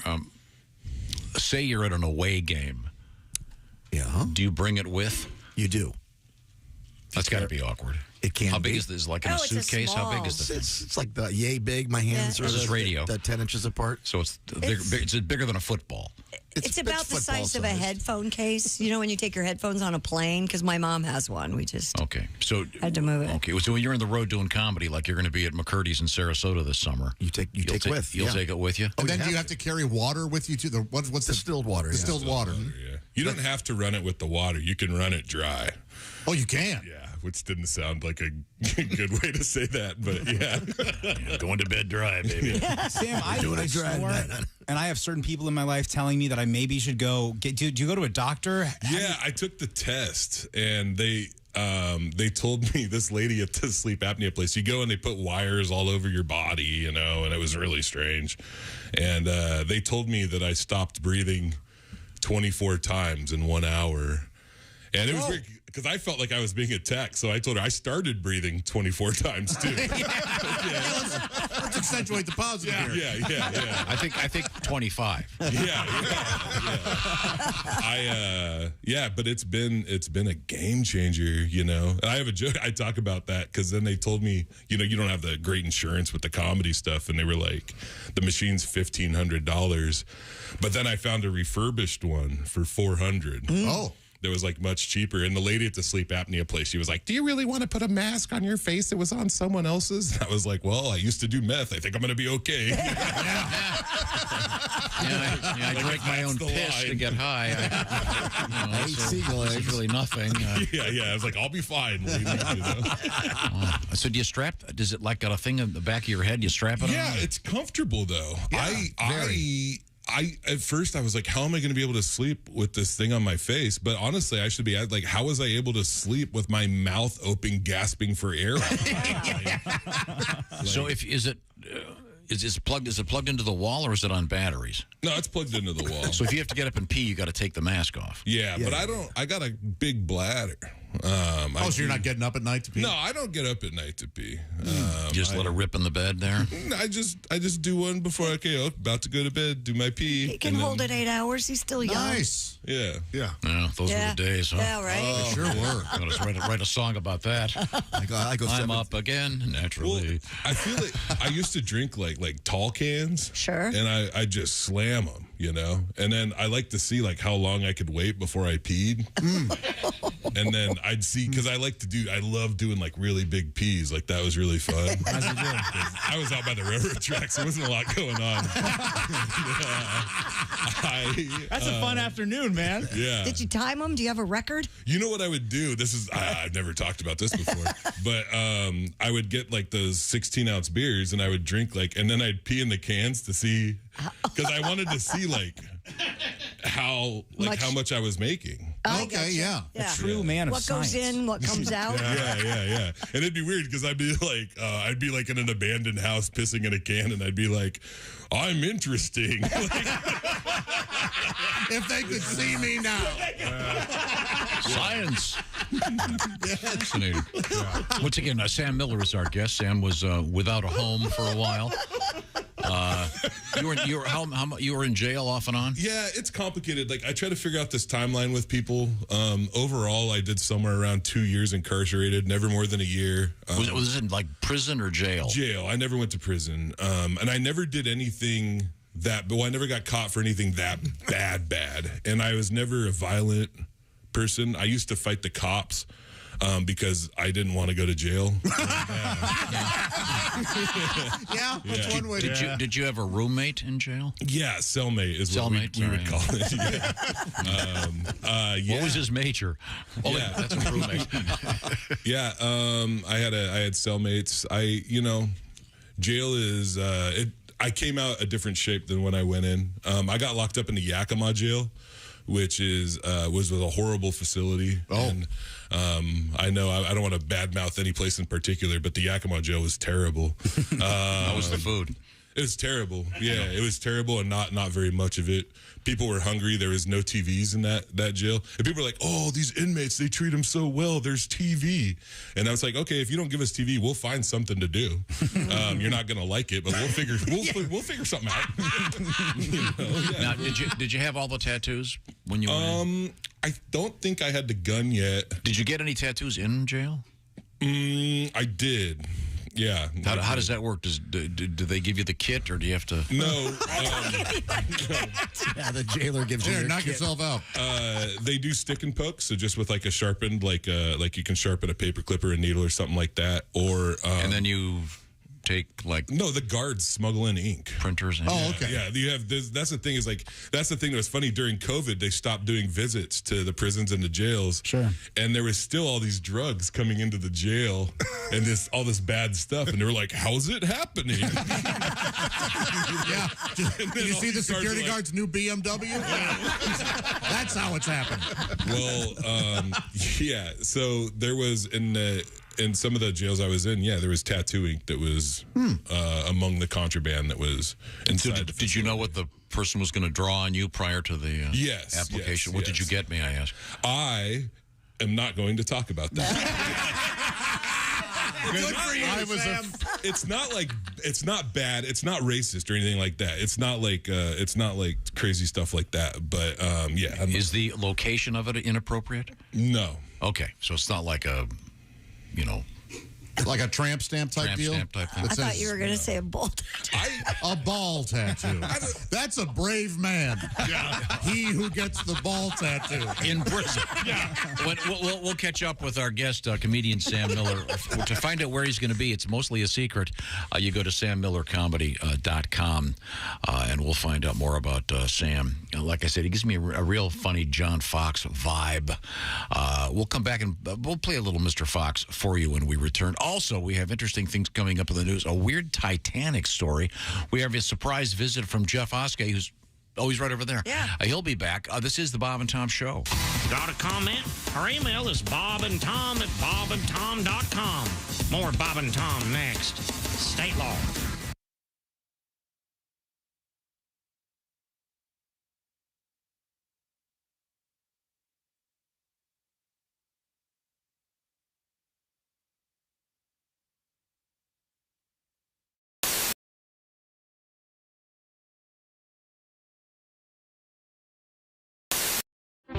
Now, when you first got out of the Marines, didn't you have to be an usher like at your sister's wedding or something? What was that story?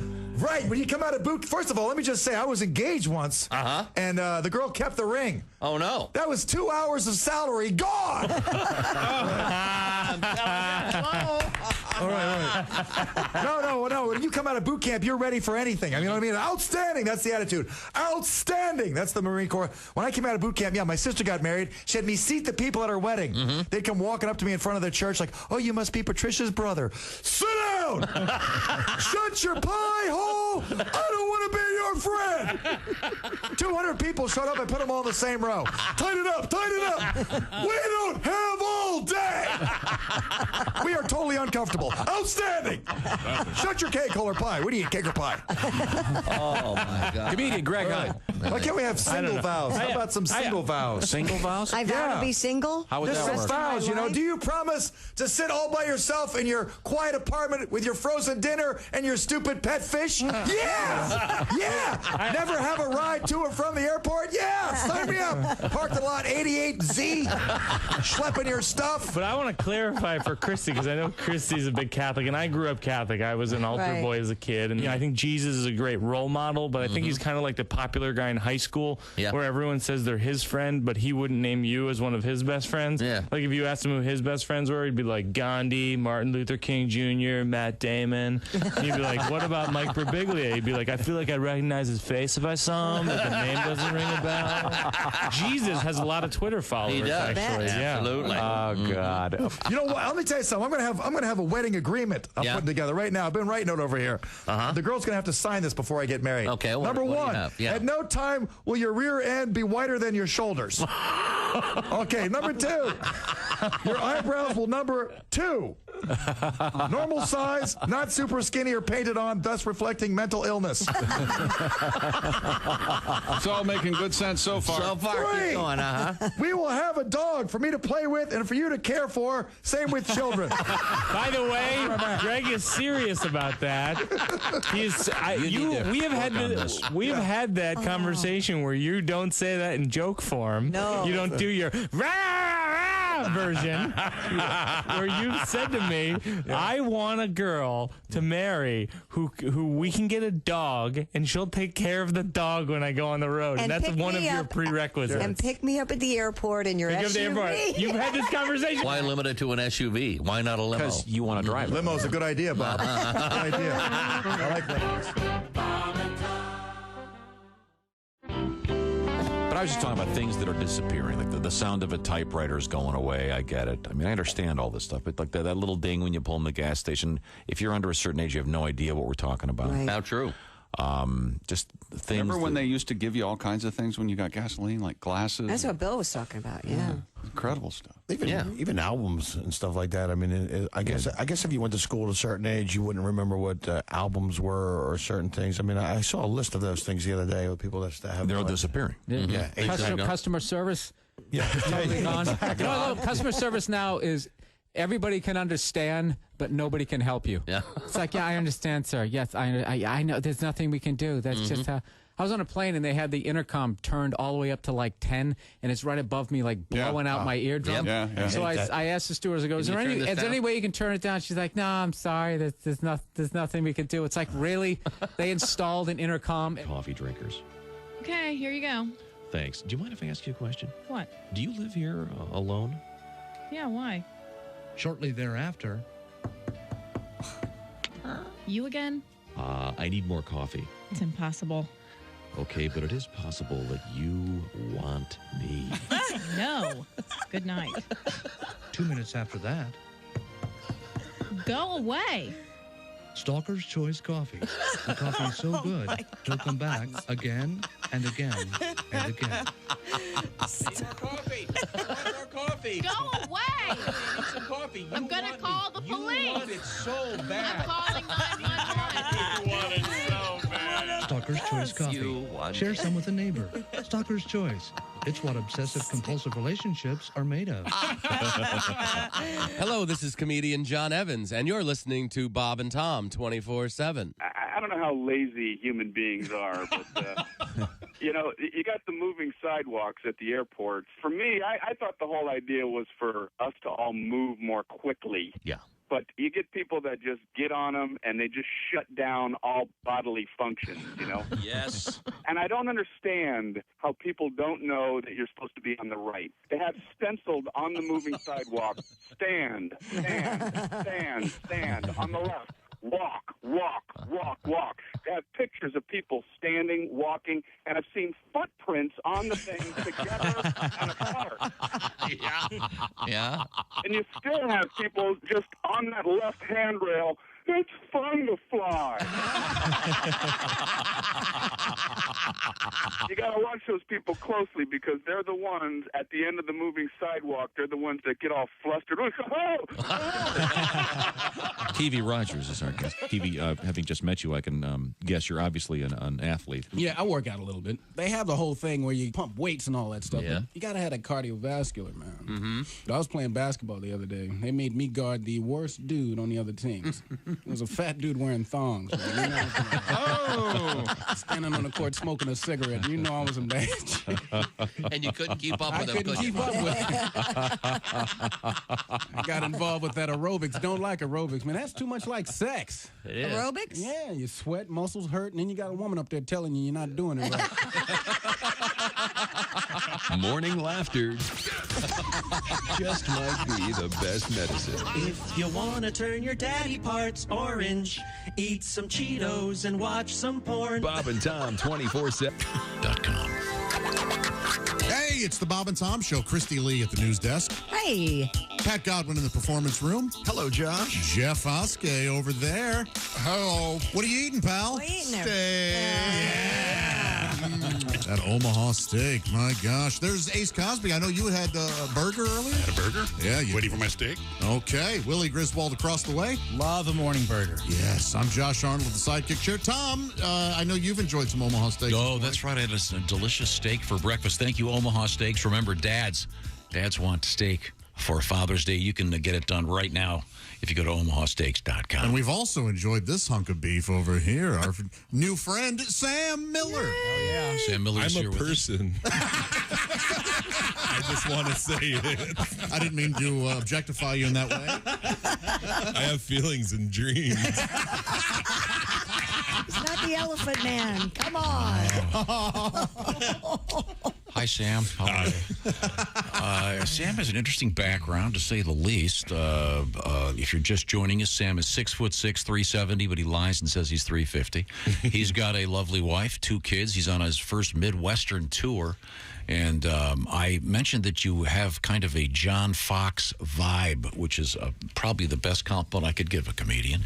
And I'm going to play a little touch of John Fox for you. I'm excited about telling a classic joke. And there was never a better just joke teller than John. And here we go. All right, this magician, he gets his job on a cruise ship. So he's working this cruise ship, and he does his act every night. In the front row is the captain of the ship with a parrot on her shoulder. So every night he does his act. Well, by the third night, the parrot starts figuring out his magician's act. So he starts heckling the magician, and it's in his sleeve. It's under his hat. His assistant has it. So that night, they hit an iceberg, and the ship goes down. The magician wakes up floating on a piece of driftwood, and the parrot is sitting on the end of the driftwood, and they stare at each other for 2 days and don't say a word. They just look at each other all mad. Finally, the bird goes, I give. Where's the boat? There you go. Okay, thank you, John Fox. Oh, that's just such a classic. Well, that actually ties into something. Speaking of hitting an iceberg. Yeah. This is a bizarre story about the Titanic. Didn't the Titanic sink? Yeah, it did. Oh, okay. Thank you, Josh. Yeah, a Titanic superfan, though, Josh, says he owns over 1,500 copies of the acclaimed film on VHS. How about that? And if I remember, that was a double taper. It was a big one, wasn't it? Two cassettes there. Yep, 2 cassettes. The man named JD told Variety that he amassed a collection of 1,560 VHS tapes, only 300 of which he purchased himself. The rest have been coming from his fans. Cool. The Florida resident documents his collection on TikTok. Yeah. Where his enthusiasm for the 1997 blockbuster movie has garnered him over 100,000 followers. In addition to VHS tapes, JD also has memorabilia devoted to the movie, including a large dummy of Leonardo DiCaprio's character Jack Dawson. Is that right? Yeah. Does it have some holes drilled in it? I like to stand in front of a fan and pretend that Jackie Boy's holding me. You are king of the world. You'll always be my king of the world. JD has a goal, ladies and gentlemen. He wants to collect 1,997 copies of the movie. I see. To commemorate the year it came out. That's exactly right, Josh. Why not go with 1912, the year it went down? Because it's about the movie, not the event. Yeah. What's the movie about? Look, I'm just going with this guy's rules. About 2 hours, 45 minutes, I think. It might be longer. So the movie's 30 years old. That means Leonardo DiCaprio won't date it. Get out of here, Granny. I really like that movie because, like, just hooking up with wealthy women is the best. I don't think you would have fit in the door, Sam. You're like a debutante. Yeah. I always loved it. Like, I feel like I was like revenge. Like, some women would date me just to make their dads angry, and I was so down for that arrangement. I was like, I'll even turn it up when your dad's around. Like, yeah, I don't have a job. Yeah. I'm with you. I love Titanic. I do too. I think it's a good movie. It's a really good movie. Why would you want whatever it is, 2,000 VHS copies? Well, this guy has a sickness, but at the same time, it's... It's, fandom. Why do people collect anything? I mean... But, is there any value to this? There's a, I think it's interesting because there's a chic, I heard, like, the biggest car collection in the world. Like, if that guy, collected old Kleenexes, you're a hoarder. Mm-hmm. But if you collect cars, you're... in the record books. Yeah. Right. Yeah, but cars are cool and you can drive them. Kleenex is full of boogers. Well, it depends on whose boogers. What if you collected famous Kleenex? Like, this is Charlize Theron's snot. Yeah, Jackie Kennedy wiped through this. Yeah. Oh, if I had a Charlize Theron Kleenex, it wouldn't just be her snot in it. It'd be a little peek into your soul. Little Josh DNA test. And aren't you glad that's not your thing? I love snot, yeah. All right. Once again, our guest is Sam Miller, and you're such an imposing figure. You really do look like you could be play the front line for any NFL team. I'm a large individual. I was a good football player. Were you? But unfortunately, the drugs kind of took over. And did you play in high school? Yeah, I did. I was I did all right, but I only played a couple years, and then disappointed the coach. Yeah, I disappointed everybody all the time. Everybody was mad at at me all the time. Oh, man. Like, I know it really is what it is. Like, it's the thing. It's like I really loved methamphetamines, and everybody was like, "Don't do that." And I was like, "I don't know, I'm good at it." The thing about it is, Sam, you are very big, but all you do is exude joy and love. You know, like it's You're like a gentle giant. Yeah, I'm a really nice person. I have my issues though. Like, I get in bad moods, and I can I have to be careful because when I do decide to be mean to somebody, I can pull their heart out, but I don't do that because I want to be not in jail. Yeah, we're not in jail. We're not in jail. I got so heavy for a second, I wasn't ready. I was like, "No, we're having fun on the Bob and Tom show. I'll pull your heart out." That's okay. Tom does that to us a lot. just not for real. I know. Of course. SamMillerComedy.com. You'll find out where Sam's going to be. He's doing a bunch of secret shows. Go to Don't Tell Comedy or SamMillerComedy.com. It's really easy and it's cool and fun. There's ticket links on my website and stuff like that. I am new to being a national headliner, but I've been headlining in the Northwest for quite a while now. I've been doing it for at least a couple years, and headlining big shows. I'm overjoyed that my online stuff is working out for me. I think somebody here saw a video, and that's how this came about, even this. So, like... And if people want to find you on Instagram, where can they find you? Sam Miller Comedian on Instagram, Sam Miller Comedy on Facebook. Facebook's given me a lot of... That's working very well. I used to be because you guys know stand-up comedy is changing all the time, and people get mad at the way social media works. And I used to be like that. I was like, man, that's messed up. That guy, like, I'm funnier than that guy, and he's doing all this stuff. And now it's working for me, so I'm like, it's great. Social media. It's fun on the other side of the street, man. That's how a lot of people feel about Live Golf right now. Yeah, sure, there's the 9/11 thing and that dead journalist, but what? A bag of money? I'll take it. Well, it's a suitcase of money. They took the body out? There's stains on there, though. Okay, we're enjoying hanging out with Sam. We got a couple news stories we've got to get to when we come back, and we have a special visit on the way. I know that. That's a top secret thing, too. Right now, I want to talk about a little bit of my life. I love my Raycon earbuds. I lost the charging cord like an idiot. Open up to us. Share with me. But then I sent away, got a new one. Just took a few days, but I had to wear the old earbuds, and I'm out walking the dog, and they keep going off and falling out, and they unhook from the phone. It's a pain in the ass. Get my Raycons back. Instant connection. They stay on. They stay in my ears, and they sound great. Raycon wireless earbuds. They are the best, and they're half the price. They've got a special offer right now. They even have buy now, pay later options. Go to buyraycon.com/Tom today. They'll knock 15% off your Raycon order. By the way, free domestic shipping and a flat fee for international shipping. And if you don't believe me, 50,000 five-star reviews for the Raycon earbuds. And it's a different design, so it's kind of hard for me to explain it. You sort of put them in your ear and slide them back, and they stay right there. And they also block out the sound if you choose, so you can have a little bit of peace and quiet.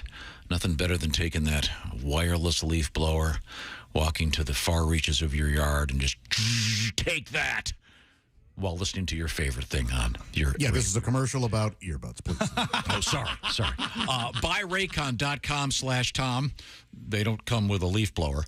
Buyraycon.com/Tom. They are terrific. When we come back, a little surprise for you. We're also going to hang out with comedian Sam Miller. And we have a bizarre story that Ace is going to enjoy about how to save money buying bananas. That's really dumb. This is the Bob and Tom Show. Essential Morning Radio. All day and all night. Really? No, seriously. Really? Bob and Tom 24/7. 24/7. It's the laughter after the Bob and Tom Show. Keep it tuned here all morning long for Bob and Tom's Work Farce. All the fun without really that much effort. Keep that smile going all day and keep your coworkers guessing what's making you so happy. It's us right here on Bob and Tom 24/7. And for everything Bob and Tom, don't forget our website, bobandtom.com. That's where you find all the latest highlights, news, information, videos. All the fun that we have is just right there, and you can come back in and re-enjoy it time after time. Never leave us. Come on back, bobandtom.com. And we always love to hear from you. Our email, bobandtom@bobandtom.com.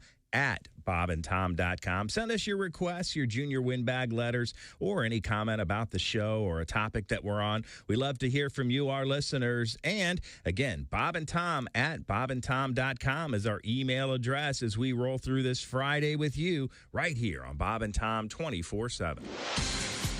Hi, everybody. Christy Lee with your Bob and Tom News Update. A thick, hazardous haze of wildfire smoke is looming over daily life for millions across the U.S. and Canada for a third day and is expected to persist as long as the weekend. The conditions Thursday sent asthma sufferers to hospitals, delayed flights, and postponed ball games. If the worrisome haze is an unnerving novelty for millions of people here in the United States on the East Coast, it's a quick reminder of what other places experience more regularly, and according to scientists, it's a wake-up call about our future. Electric vehicles made by General Motors will be able to use much of Tesla's vast charging network starting early next year. In addition, GM will adapt Tesla's connector, the plug that links an electric vehicle to a charging station. GM joins Ford in shifting its vehicles to about 12,000 of Tesla's chargers, and both Detroit automakers are pushing to make Tesla's connector the industry standard. While under 24/7 house arrest in New York, Anna Sorokin has launched the podcast The Anna Delvany Show from her East Village apartment. Arrested in late 2017, she was convicted 2 years later of bilking banks, hotels, and wealthy New Yorkers out of $275,000. After serving 3 years in prison, partly at Riker Island Jail Complex, Sorokin, a German citizen, was detained by U.S. Immigration and Customs Enforcement and then released after posting a $10,000 bond in the fall to home confinement. Gee, wonder what she talks about. And that's your news. I'm Christy Lee. More of the Bob and Tom Show on the way. Ladies and gentlemen, Bob and Tom. Women don't. I don't think women understand how much this is on our minds. Mm-hmm. Like if we're into something, how often we think about it. Really? Yeah. Oh, really? So she doesn't think that you're out there just looking at any So foot what that are you comes that thinking walks about by. all the time? I'm thinking about things you would never stop slapping me for. Bob and Tom in the morning and highlights all day long. The Bob and Tom Show, weekday mornings at 6 a.m. Eastern on Bob and Tom 24/7. Hey, it's Roy Wood Jr. You're listening to Bob and Tom 24/7. Now, have you ever done a cop convention or anything? I just did one last night. Did you really? Yeah, you know, and they're fun because they understand stuff that I'm talking about, you know. I always say Unlike the normal audience. Yeah, the biggest misconception people have about police is that we really care. Because don't. If you see a wreck and you can make a U-turn, you're going to do it. Sometimes you just get stuck. Oh, you know, you just don't want to hear it. It's always the same thing. I don't want to hear it. That's true. Every time you make a traffic stop, I ain't out catching real criminals. Well, I'll tell you the truth, lady, I'm not that good at this job.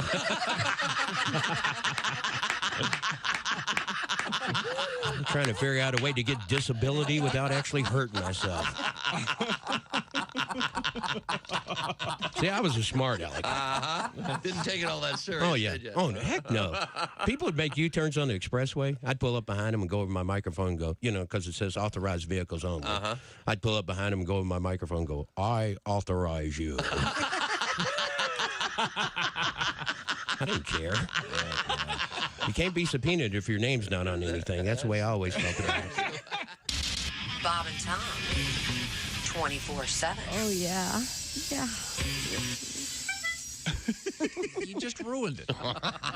I recently got married, and boy. Yeah, and my wife changed her name. I know some women have a problem with that, but I wanted her to have my old girlfriend's name. She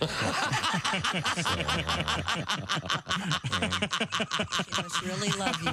Call me old-fashioned, but Hell, you got the tattoo. Why not? my wife actually got pregnant on our wedding night. Oh, she did? Yeah, not by me. It was a crazy night. But either way, I'm getting a brother. So. Yeah. Oh, my God. Yeah. I don't think her parents like me, though, because apparently when you meet someone's mother, you're not supposed to hug her and go, oh, yeah. Lord Coretta's a fine young comedian. Are you a health guy? You run, you look very slender. And I'm not a big health guy, although I'm healthy. I just had a complete physical, and unfortunately I'm at that age where you get the real intense physical. Oh, yeah. You know, I hope I'm not sharing too much, but the doctor actually stuck a camera in my rectum. It wasn't part of any procedure. He just suspected that his nurse was stealing from him. This is Bob and Tom 24/7. 24/7. 24/7. Later. Hey, it's the Bob and Tom Show. There's Christy Lee at the news desk. Hi. Ready for the weekend? Ready for the weekend. Busy weekend. All right. Going to Chicago, see The Cure. It's going to be great. Holy cow. Little Robert Smith emotion. Grunge it out. Yes, there's, well, you know, it's Friday, and I'm in love with what Pat Godwin's doing. Hey, Cure song, Tom. Friday and I'm in love. There's Ace Cosby across the way. Hey. Willie Griswold sitting over there. Good morning. Tom, you wanted to interrupt rudely? Not rudely, I was going to say. He's not aware of I see. the hits of The Cure. Terrific guest. I thought you said you were going to Chicago to get The Cure. No. they sell those drugs here. No. Okay, we have a couple guests in the studio. Disease-free. And I guess I was done. Yeah. Did you get Willie in there? He did. Yes. Okay. You didn't hear because you were talking as he introed me. Because I was peeing and I got in here late. I missed everything. We are joined by comedian Sam Miller. Sam is a big fella and very funny. And we're going to talk with him in just a second. But you may have noticed things have changed slightly in this room because we have our special guest. We always enjoy Fridays because this is happening. Now, here's Jeff Oskey with what you failed to mention news. Hey, Sam, what I do here, we give people a lot of the news each week, but we don't give them all the news, so I come and give them the news that we failed to mention. Okay. Sam, you missed it last week. You did it naked, but go ahead. Yeah, the seat still has not been covered. It was crazy. All right. I don't know if you guys saw this. There's been a recent drop in egg prices. What you failed to mention, omelet, them fall about 20% more before I start buying them. Let them fall. That's the right response, Sam. 45% of people don't wash their hands after using the restroom. What you failed to mention, unless there's no one else in there, then that number skyrockets to 89%. Some dude caught a 9-foot catfish the other day. What you failed to mention, if you thought that was terrifying, you should have seen the worm. I was wondering about that. Not small. 2 people shared the record with 34 Marvel tattoos each. What you failed to mention, wow, that's an amazing display of copyright infringement. Bride and grooms are now offering signature cocktails at their wedding receptions. What you failed to mention, great, now I can wait even longer to get my drink. I'll have the happily ever after Cosmo, and he'll have the old ball and chain Manhattan.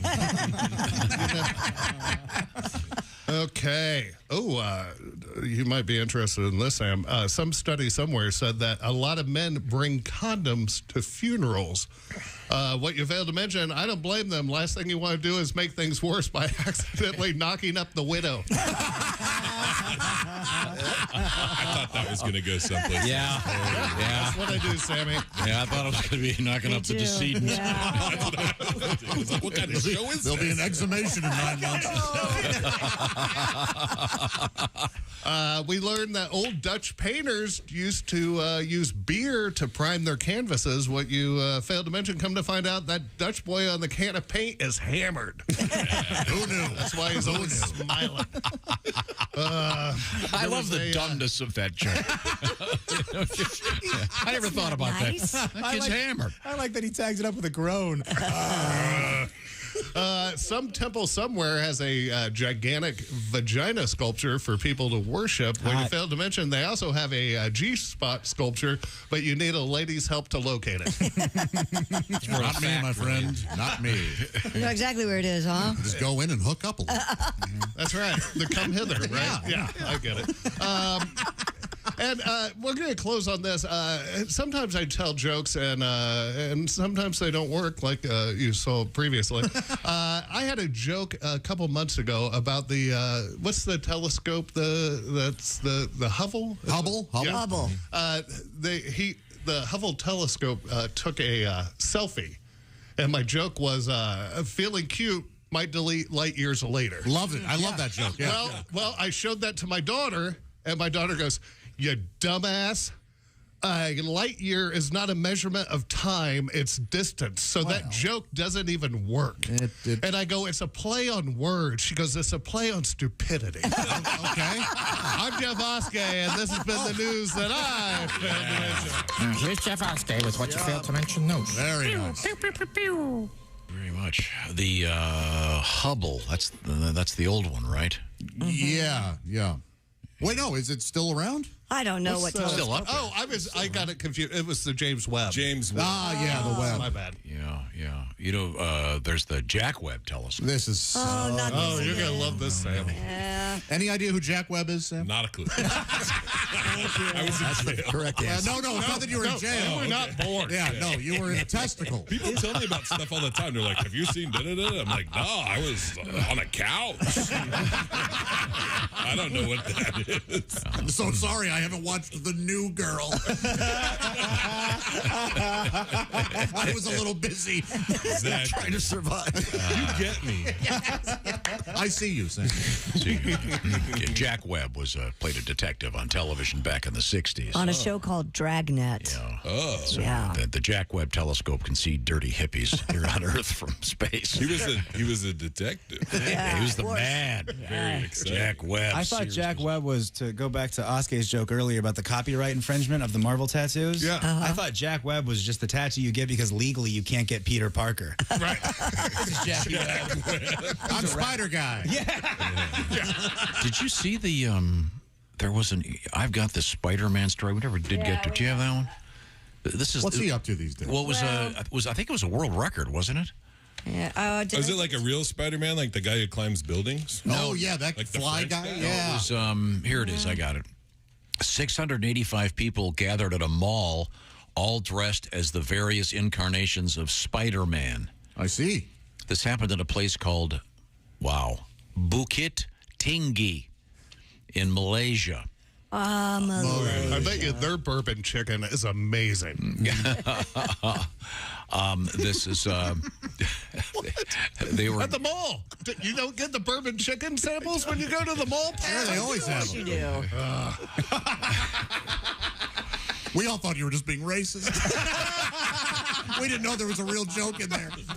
Well, apparently there wasn't, based on the stunning silence. So for some reason, this made the international newswire that 685 people dressed as Spider-Man. Oh, it was for the premiere of the new Spider across movie. the Spider-Verse. Some of those suits were tight.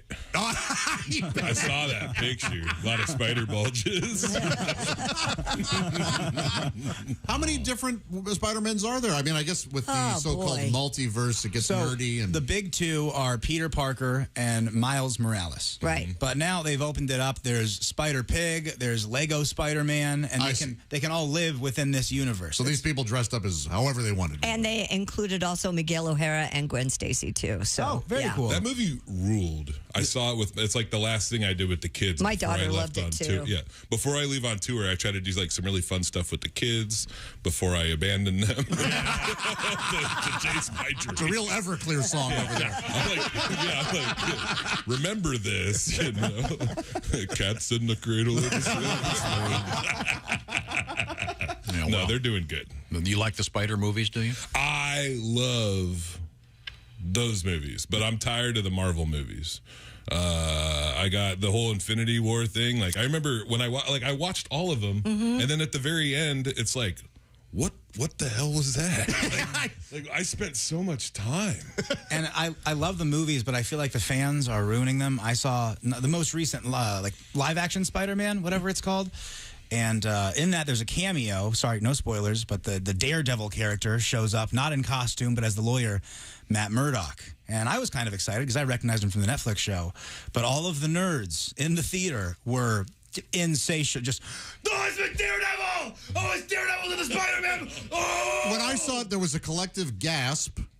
And the lady I was with watching it, she goes, "Who's that?" And I go, "I don't know, but it must be somebody." I had no clue. Yeah, me neither. Okay, well, we are owed a couple of news stories. Yeah. Yes, what do you got? Well, we have an Indiana Jones kind of story that we didn't get to the other day. A man in Oregon has been convicted of rigging his home with booby traps that are being described as something out of like an Indiana Jones film. Prosecutors said Gregory Lee Rodevelt had lost his home in a lawsuit, and after he learned that a receiver had been appointed to sell that property, he proceeded to booby trap it. Gregory's original name, Kevin McAllister. Well, except this is, wait till you hear what he did. After he was arrested for unlawful possession of explosives, bomb specialists were asked to inspect his property, where they found a minivan that was rigged with 2 booby traps. They disarmed those traps, but spotted a hot tub tilted at an angle at the front of the house. Rodevelt told FBI agents he set up a fishing line and a tripwire across the property gate that went to a round hot tub that was on its side, set to roll down the hill and hit whoever comes through the gate. It gets worse. Yeah. He described it by referencing the stone rolling down in the Indiana Jones movie. Rodevelt said there were other tripwires around the property, but did not elaborate. Officers eventually entered the home, but once inside, they found a wheelchair that triggered a homemade shotgun device that discharged and shot an FBI bomb technician below the knee. My gosh. The U.S. Attorney's Office for Oregon said a federal jury has since found the 71-year-old guilty of assaulting a federal officer.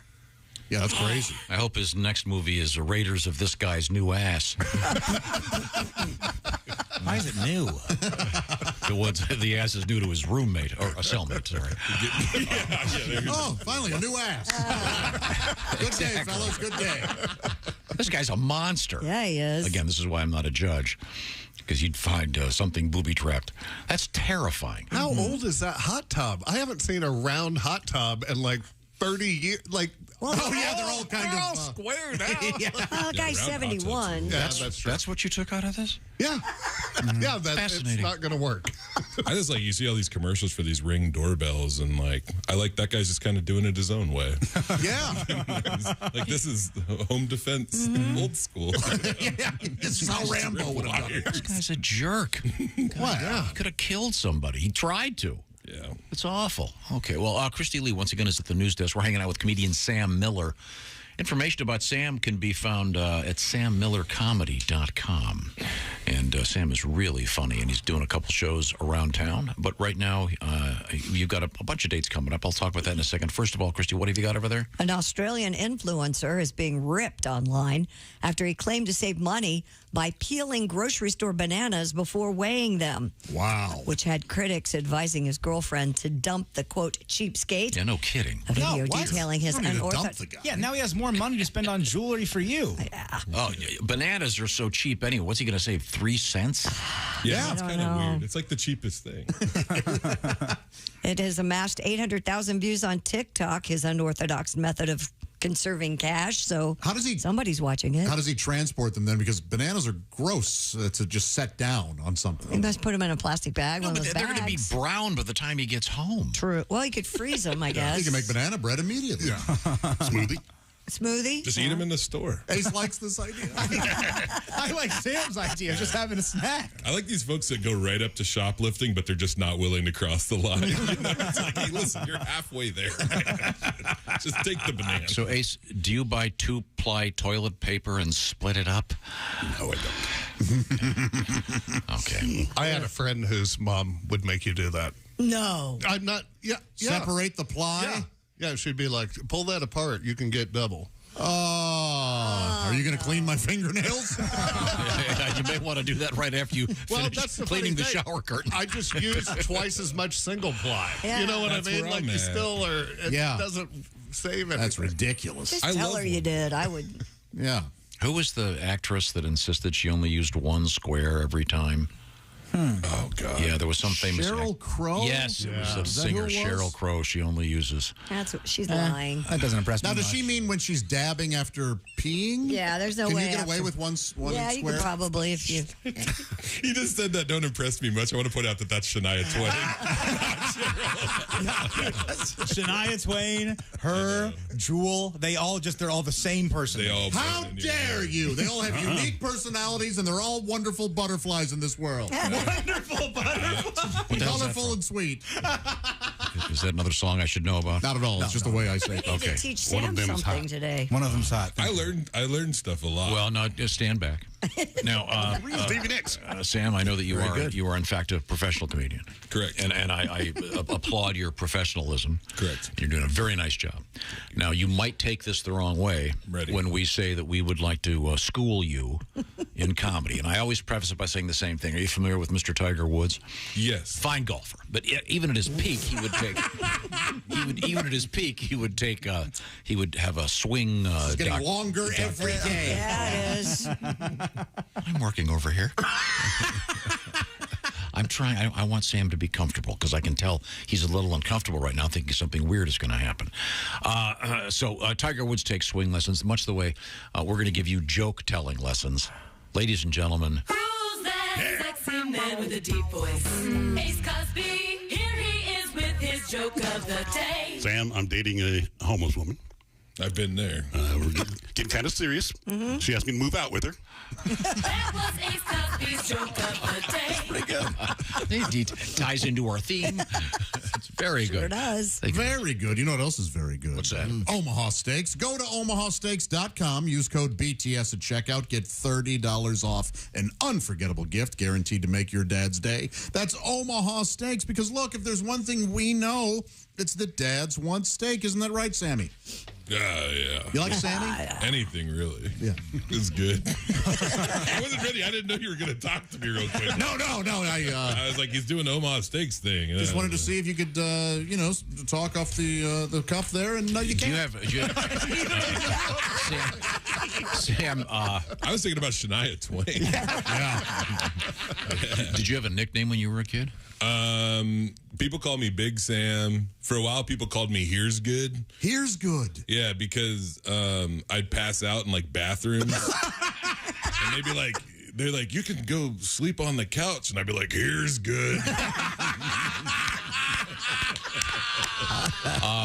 You've got to title your first album Here's Good because it's so weird. Oh, that's no great. one's ever titled one that. Here's Good is that's so great. Oh. For the record, I am I'm signed to Stand Up Records, so I am signed to a record label out of Minnesota, wonderful label. They're fans of the show too. Very nice. Yeah. So I'm on my first album will be coming out. We're waiting. There's a backlog on vinyl, but my album's called Round Trip because I got sober June 10th, 2008. And June 9th, 2008, I woke up under a tarp in front of a theater in downtown Olympia, and I recorded my comedy album at that same theater. Oh, cool! That's amazing. Hell yeah, dude. Yeah, it's really cool. And we were gonna call it Full Circle, but there's already a comedian that had an album called Full Circle. A friend of mine, Tyler Bowe, good comedian, and so we called it Round Trip. Can we do Here's Good for the next album? I kind of have ideas for the next. I was going to call it. I was thinking about calling it Tarp Stuff. Tarp Stuff's very good too. Yeah. But me and Dan Schlessel, he runs the label. I like sending him album titles. I'm like, what if we call the second album Dog Nipple Neutral, which is a joke I'm working on. I think. Yeah, because you know when dogs lay on their back and they want you to rub their belly, Right. but you're actually rubbing their nipples, and I think it's weird. And so I do like tic-tac-toe. You don't want to touch their nipples. I'm like, I don't want to rub my dog's nipples. Have to try that. Probably you could use that in the bedroom too. A little tic-tac-tongue. Does your dog ever point to his nipples and go, "Here's Good"? That's it. We're done. But no, we're not. We got a lot to get to here. Hey, right now the Bob and Tom Show is brought to you by BetterHelp. Yeah, the world's confusing out there.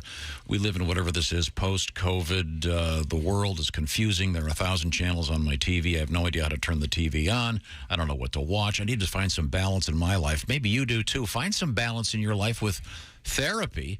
And what's interesting about BetterHelp is they connect you with a licensed therapist, and this is all done online, not just the connection, but the therapy itself.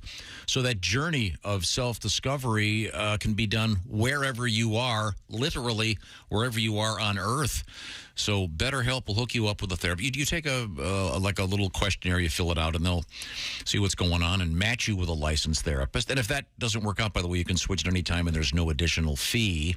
And the idea is you can do this on your phone. phone. You can do it with like back and forth with the cameras on. You can do it texting back and forth. Whatever works for you. This is about convenience and helping you at the same time. Get the details at betterhelp.com/BT show. I'm asking you to add the BT show part because it'll knock 10% off your first month. So for some balance in your life, there's nothing wrong with getting some help, and it's called BetterHelp. To get hooked up, BetterHelp, H-E-L-P, betterhelp.com/BT show. That's betterhelp.com/BT show. We've got some really cool stuff to still get to. I did want to remind you, Sam Miller, who's a very funny man, you can find out some details about Sam by going to sammillercomedy.com and find out what's happening with a couple of shows he's got coming up real soon. A Midwest swing happening, lots of different spots that you're going to be. We'll talk about the fact you're going to be in Knoxville, Cincinnati, Massillon, Ohio, Chicago, and more. This is the Bob and Tom Show. Thanks for listening to the Bob and Tom Show this morning. Catch any part of the show you missed later today on our YouTube channel.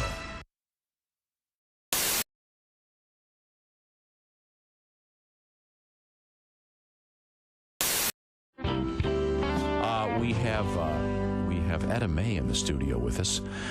Etta May is the mother of several. What is the official count? 4. Okay, great. Not counting my husband. Yeah. You're done, right? Thank you. My oldest boy, Bud, is 17, and then Corona, she is 16, and Miller is 13, and then Jack is 8. There's a theme there. Well, no, trust me, after the third one, I had graduated to hard liquor. Understood. It helps. Yeah, and Jack is just a dream. Is he? My little 8-year-old. Yeah. He started kindergarten this year, so we're very He's 8? Wow. Yeah. Chick, take you back, doesn't Yes, it does. Yeah. That kid's huge. Nothing like being 20 during your senior year in high school. You're popular. Yeah. You can drive and Drinking. oh, yeah. Okay. Drive your buddies around. Yeah. So we're very proud of him. And my 17-year-old is problems are arising. As I'm seeing flags. Let's put it down. The other day, he walked in the house. He had pierced his bottom lip. Ooh. Jeez.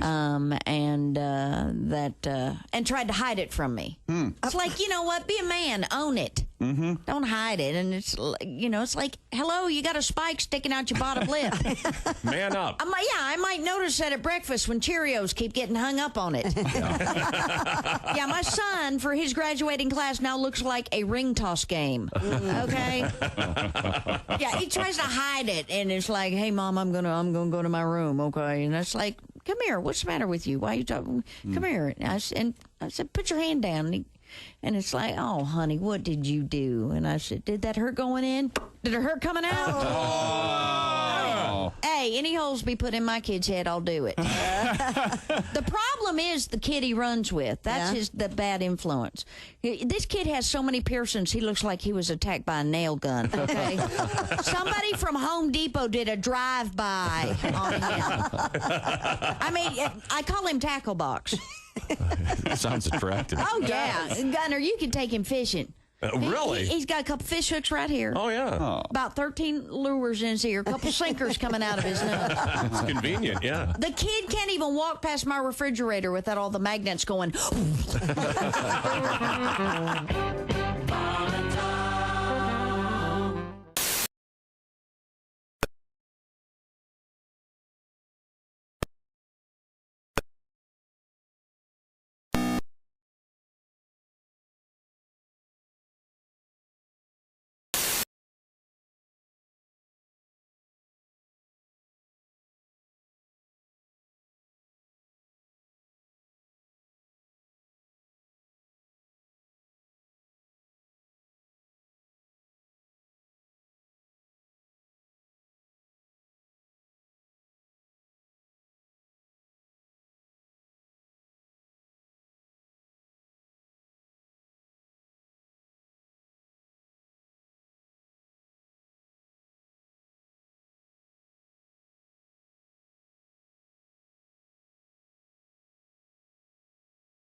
on Bob and Tom 24/7. You don't say we didn't warn you. There's laughter ahead. You guys want to grab lunch? We can't go anymore. Holy That's a cow. good day's work, everybody. This is Bob and Tom 24/7. The Bob and Tom Show now presents The Law Minute with ex-attorney Jack Thomas. Hello again, everybody. This is ex-attorney Jack Thomas. You know, I got a lot of mail here at the ex-law office, and today, let's open a letter.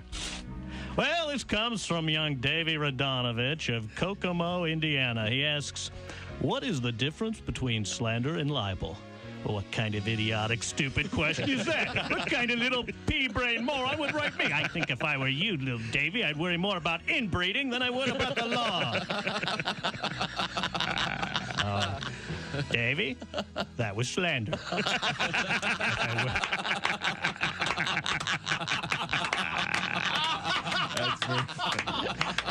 If I would have written it down, it would have been libel. This has been The Law Minute with ex-attorney Jack Thomas. Remember, ladies and gentlemen, the law is your friend.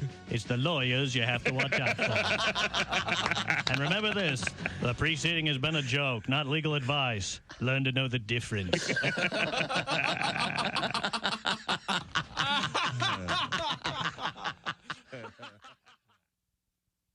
Hi, everybody. This is Mark Sweeney, and you're listening to Bob and Tom 24/7. Our guest in the studio, Tommy Jernigan. Before that, my grandparents got in an accident. They hit a beauty salon.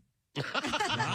I swear to God. How did they do that? Not a mobile one, a freestanding building. Yeah, my grandpa hit it with his car. Oh, wow. He said what happened was he thought the car was in park, that thing, and it was drive, and he had to hit the brakes, but he hit the gas.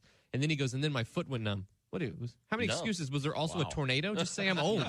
You know, I'll drive wherever I want. That building wasn't there when I started. I fought in a war, buddy. Were there people in the beauty salon when he hit it? My grandma was in it. That says a lot. Okay. Motive. Wait a minute. Automotive. Suddenly this has turned into CSI. Opportunity. He was in the parking lot just sitting there with his, my grandma's never driven. She's just kind of been a burden at parties her entire life. Someone take me home. I love her, but she lives 20 miles out of town. Anybody going that way? No one is ever going that way. Move. Are the stars out tonight? I don't care if it's cloudy or bright, 'cause I'm blind.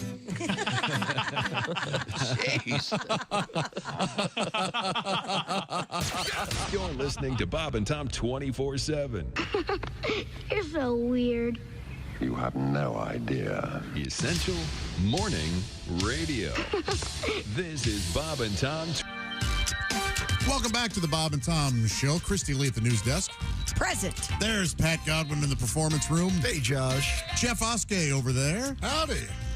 Ace Cosby across the way. You got it right. There's Willie Griswold. Good morning, man. I'm Josh Arnold, and there's Tom. Tom, tell us about our guest. He's 6'6", 370. He's a bad man, but very funny. His name is Sam Miller. He's on his first Midwestern swing.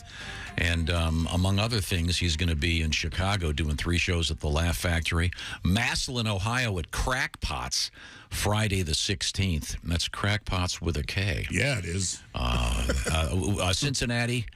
And that's coming up Thursday of next week. Knoxville, Dayton, and more. So once again, check it out. How do you get it, Willie? Just go to Sam Miller Comedian on Instagram. There's a link there. Or go directly sammillercomedy.com. The Don't Tell shows, we made it sound confusing. It is not, y'all. You go on there, you click a link, you can go see Sam. I can make anything confusing. It's my it's my great gift. Oh, I'm glad you recognize that. That's a talent. I don't recognize that. I just get told it constantly.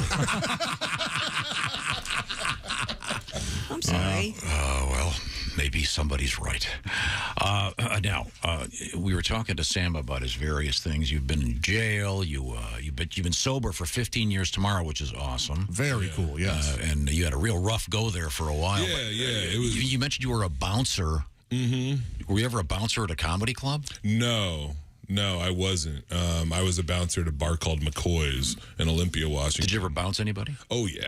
Yeah, and I was bounced a few times myself. Yeah, it was a rough spot, but it was a beautiful spot. I don't know. It's I saw some wild stuff, you know. I remember one time there was a snowstorm, and a guy walked down the street with water skis on his shoulder during the snowstorm. Cool. And he was like, "Can I come in?" I was like, "I don't think so, man. Like, you look like you're kind of on one." And then he looked back and he was like, "Fine, none of us will come in." And he goes, "Come on, guys." And he went down the street. But there was nobody behind him. Nobody behind him. That was sweet. Wow. Let's go, fellas. That's a party. Yeah, forget this place. There was a guy, we had a paint huffer that tried to come in one time. Sure. And I don't disparage anybody. I used to huff a little bit myself. But Josh is a taint huffer. Oh, nice. Yeah. I'm trying to quit, but it's hard. But this guy comes in and he smells like paint really bad. And I feel bad. Like, I'm a softie, you know, I feel bad for the guy. And I was like, "I'm sorry, man, I can't let you in." I asked him, I was like, "Have you been huffing paint?" And there was a no. There was like this big pause, and then he goes, "No." No, you said you were in jail in Yakima? Yeah, that was the worst place I was ever locked up, and it's not even close. When you said that, I don't know much about jail, but I looked it up. It only got 1 star on Yelp. yeah. Must be a real dump. Yeah. Okay, we have a couple things we have to do here, Sam. Time for our history lesson. Who does the intro on this? Time now for history and such. Okay, what day is today? Today is June 9th. I gotta find it. I gotta find it. Give me a break here. It is. Okay, here we go. Oh, this is a good day. Yeah. In 1973, Secretariat won the Triple Crown. Now known as Administrative Assistant. Very nice, very nice. Let's go to some birthdays. 1672, happy birthday, Peter the Great. Was he indeed great? What did he do? He started as he started as Peter the OK, and then over the years, that's hard to live up to, isn't it? Yeah. Did he have that title when he was still there? Or would that be like calling it World War I before World War II started? Can you imagine? Oh, boy, this World War I is rough. One? I heard that. They didn't call it World War I when it was the Great going War? on. The Great War. Yeah. They called it the Great War, yeah. Oh, here's some good news for Dean. Happy birthday, 1915, the great Les Paul. Oh, yes. Guitar fella. You know, I used to shout out Les Paul more Ringo. That, by the way, was never, ever said. The rest of the crowd looked at you and went, huh? Actually, I do love Ringo. In fact, he's on tour. He's got Edgar Winter with him. Who else? Ringo's doing fine. It was just a joke. He wasn't calling anyway. Okay, sorry. Ringo's out there. Happy birthday. Oh, this is weird. Happy birthday, Donald Duck. Oh, how old's he? 1934. Wow. So he's 90. Not showing his age. 30 seconds. Okay. Well, we have to review what we learned on today's show. Are you ready to do that? I sure am, yes. Today is, well, here's the things we learned on the show. Tom had a nice pre-show nap. Yep. One of these, pretty soon he'll wake up from it. I hit every red light this morning, but here's the deal, folks. Just because you hit every red light in the morning doesn't mean the day's over. That's right. It's just something that happens. Sam Miller has been our guest. He's been absolutely terrific. Hey, Sam. Sam Miller, comedian on Instagram. Sam Miller Comedy is where you find out where you can see him and go. Where do you find his Let's Dance hat tattoo? Right on his belly. Yeah. Does your wife have that on her belly? No, she's got a bunch of other ones. We don't have matching tattoos. Oh, Maybe it's time. Yeah, it would be cool. She is very beautiful. I'm very lucky. Okay. And like I said, it was she invested in me. So. Well, it paid off. Yes. All right. This is the Bob and Tom Show. Hey, thanks for listening to the Bob and Tom Show this morning. Get a look at today's show on our YouTube channel.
Sunshine. To the max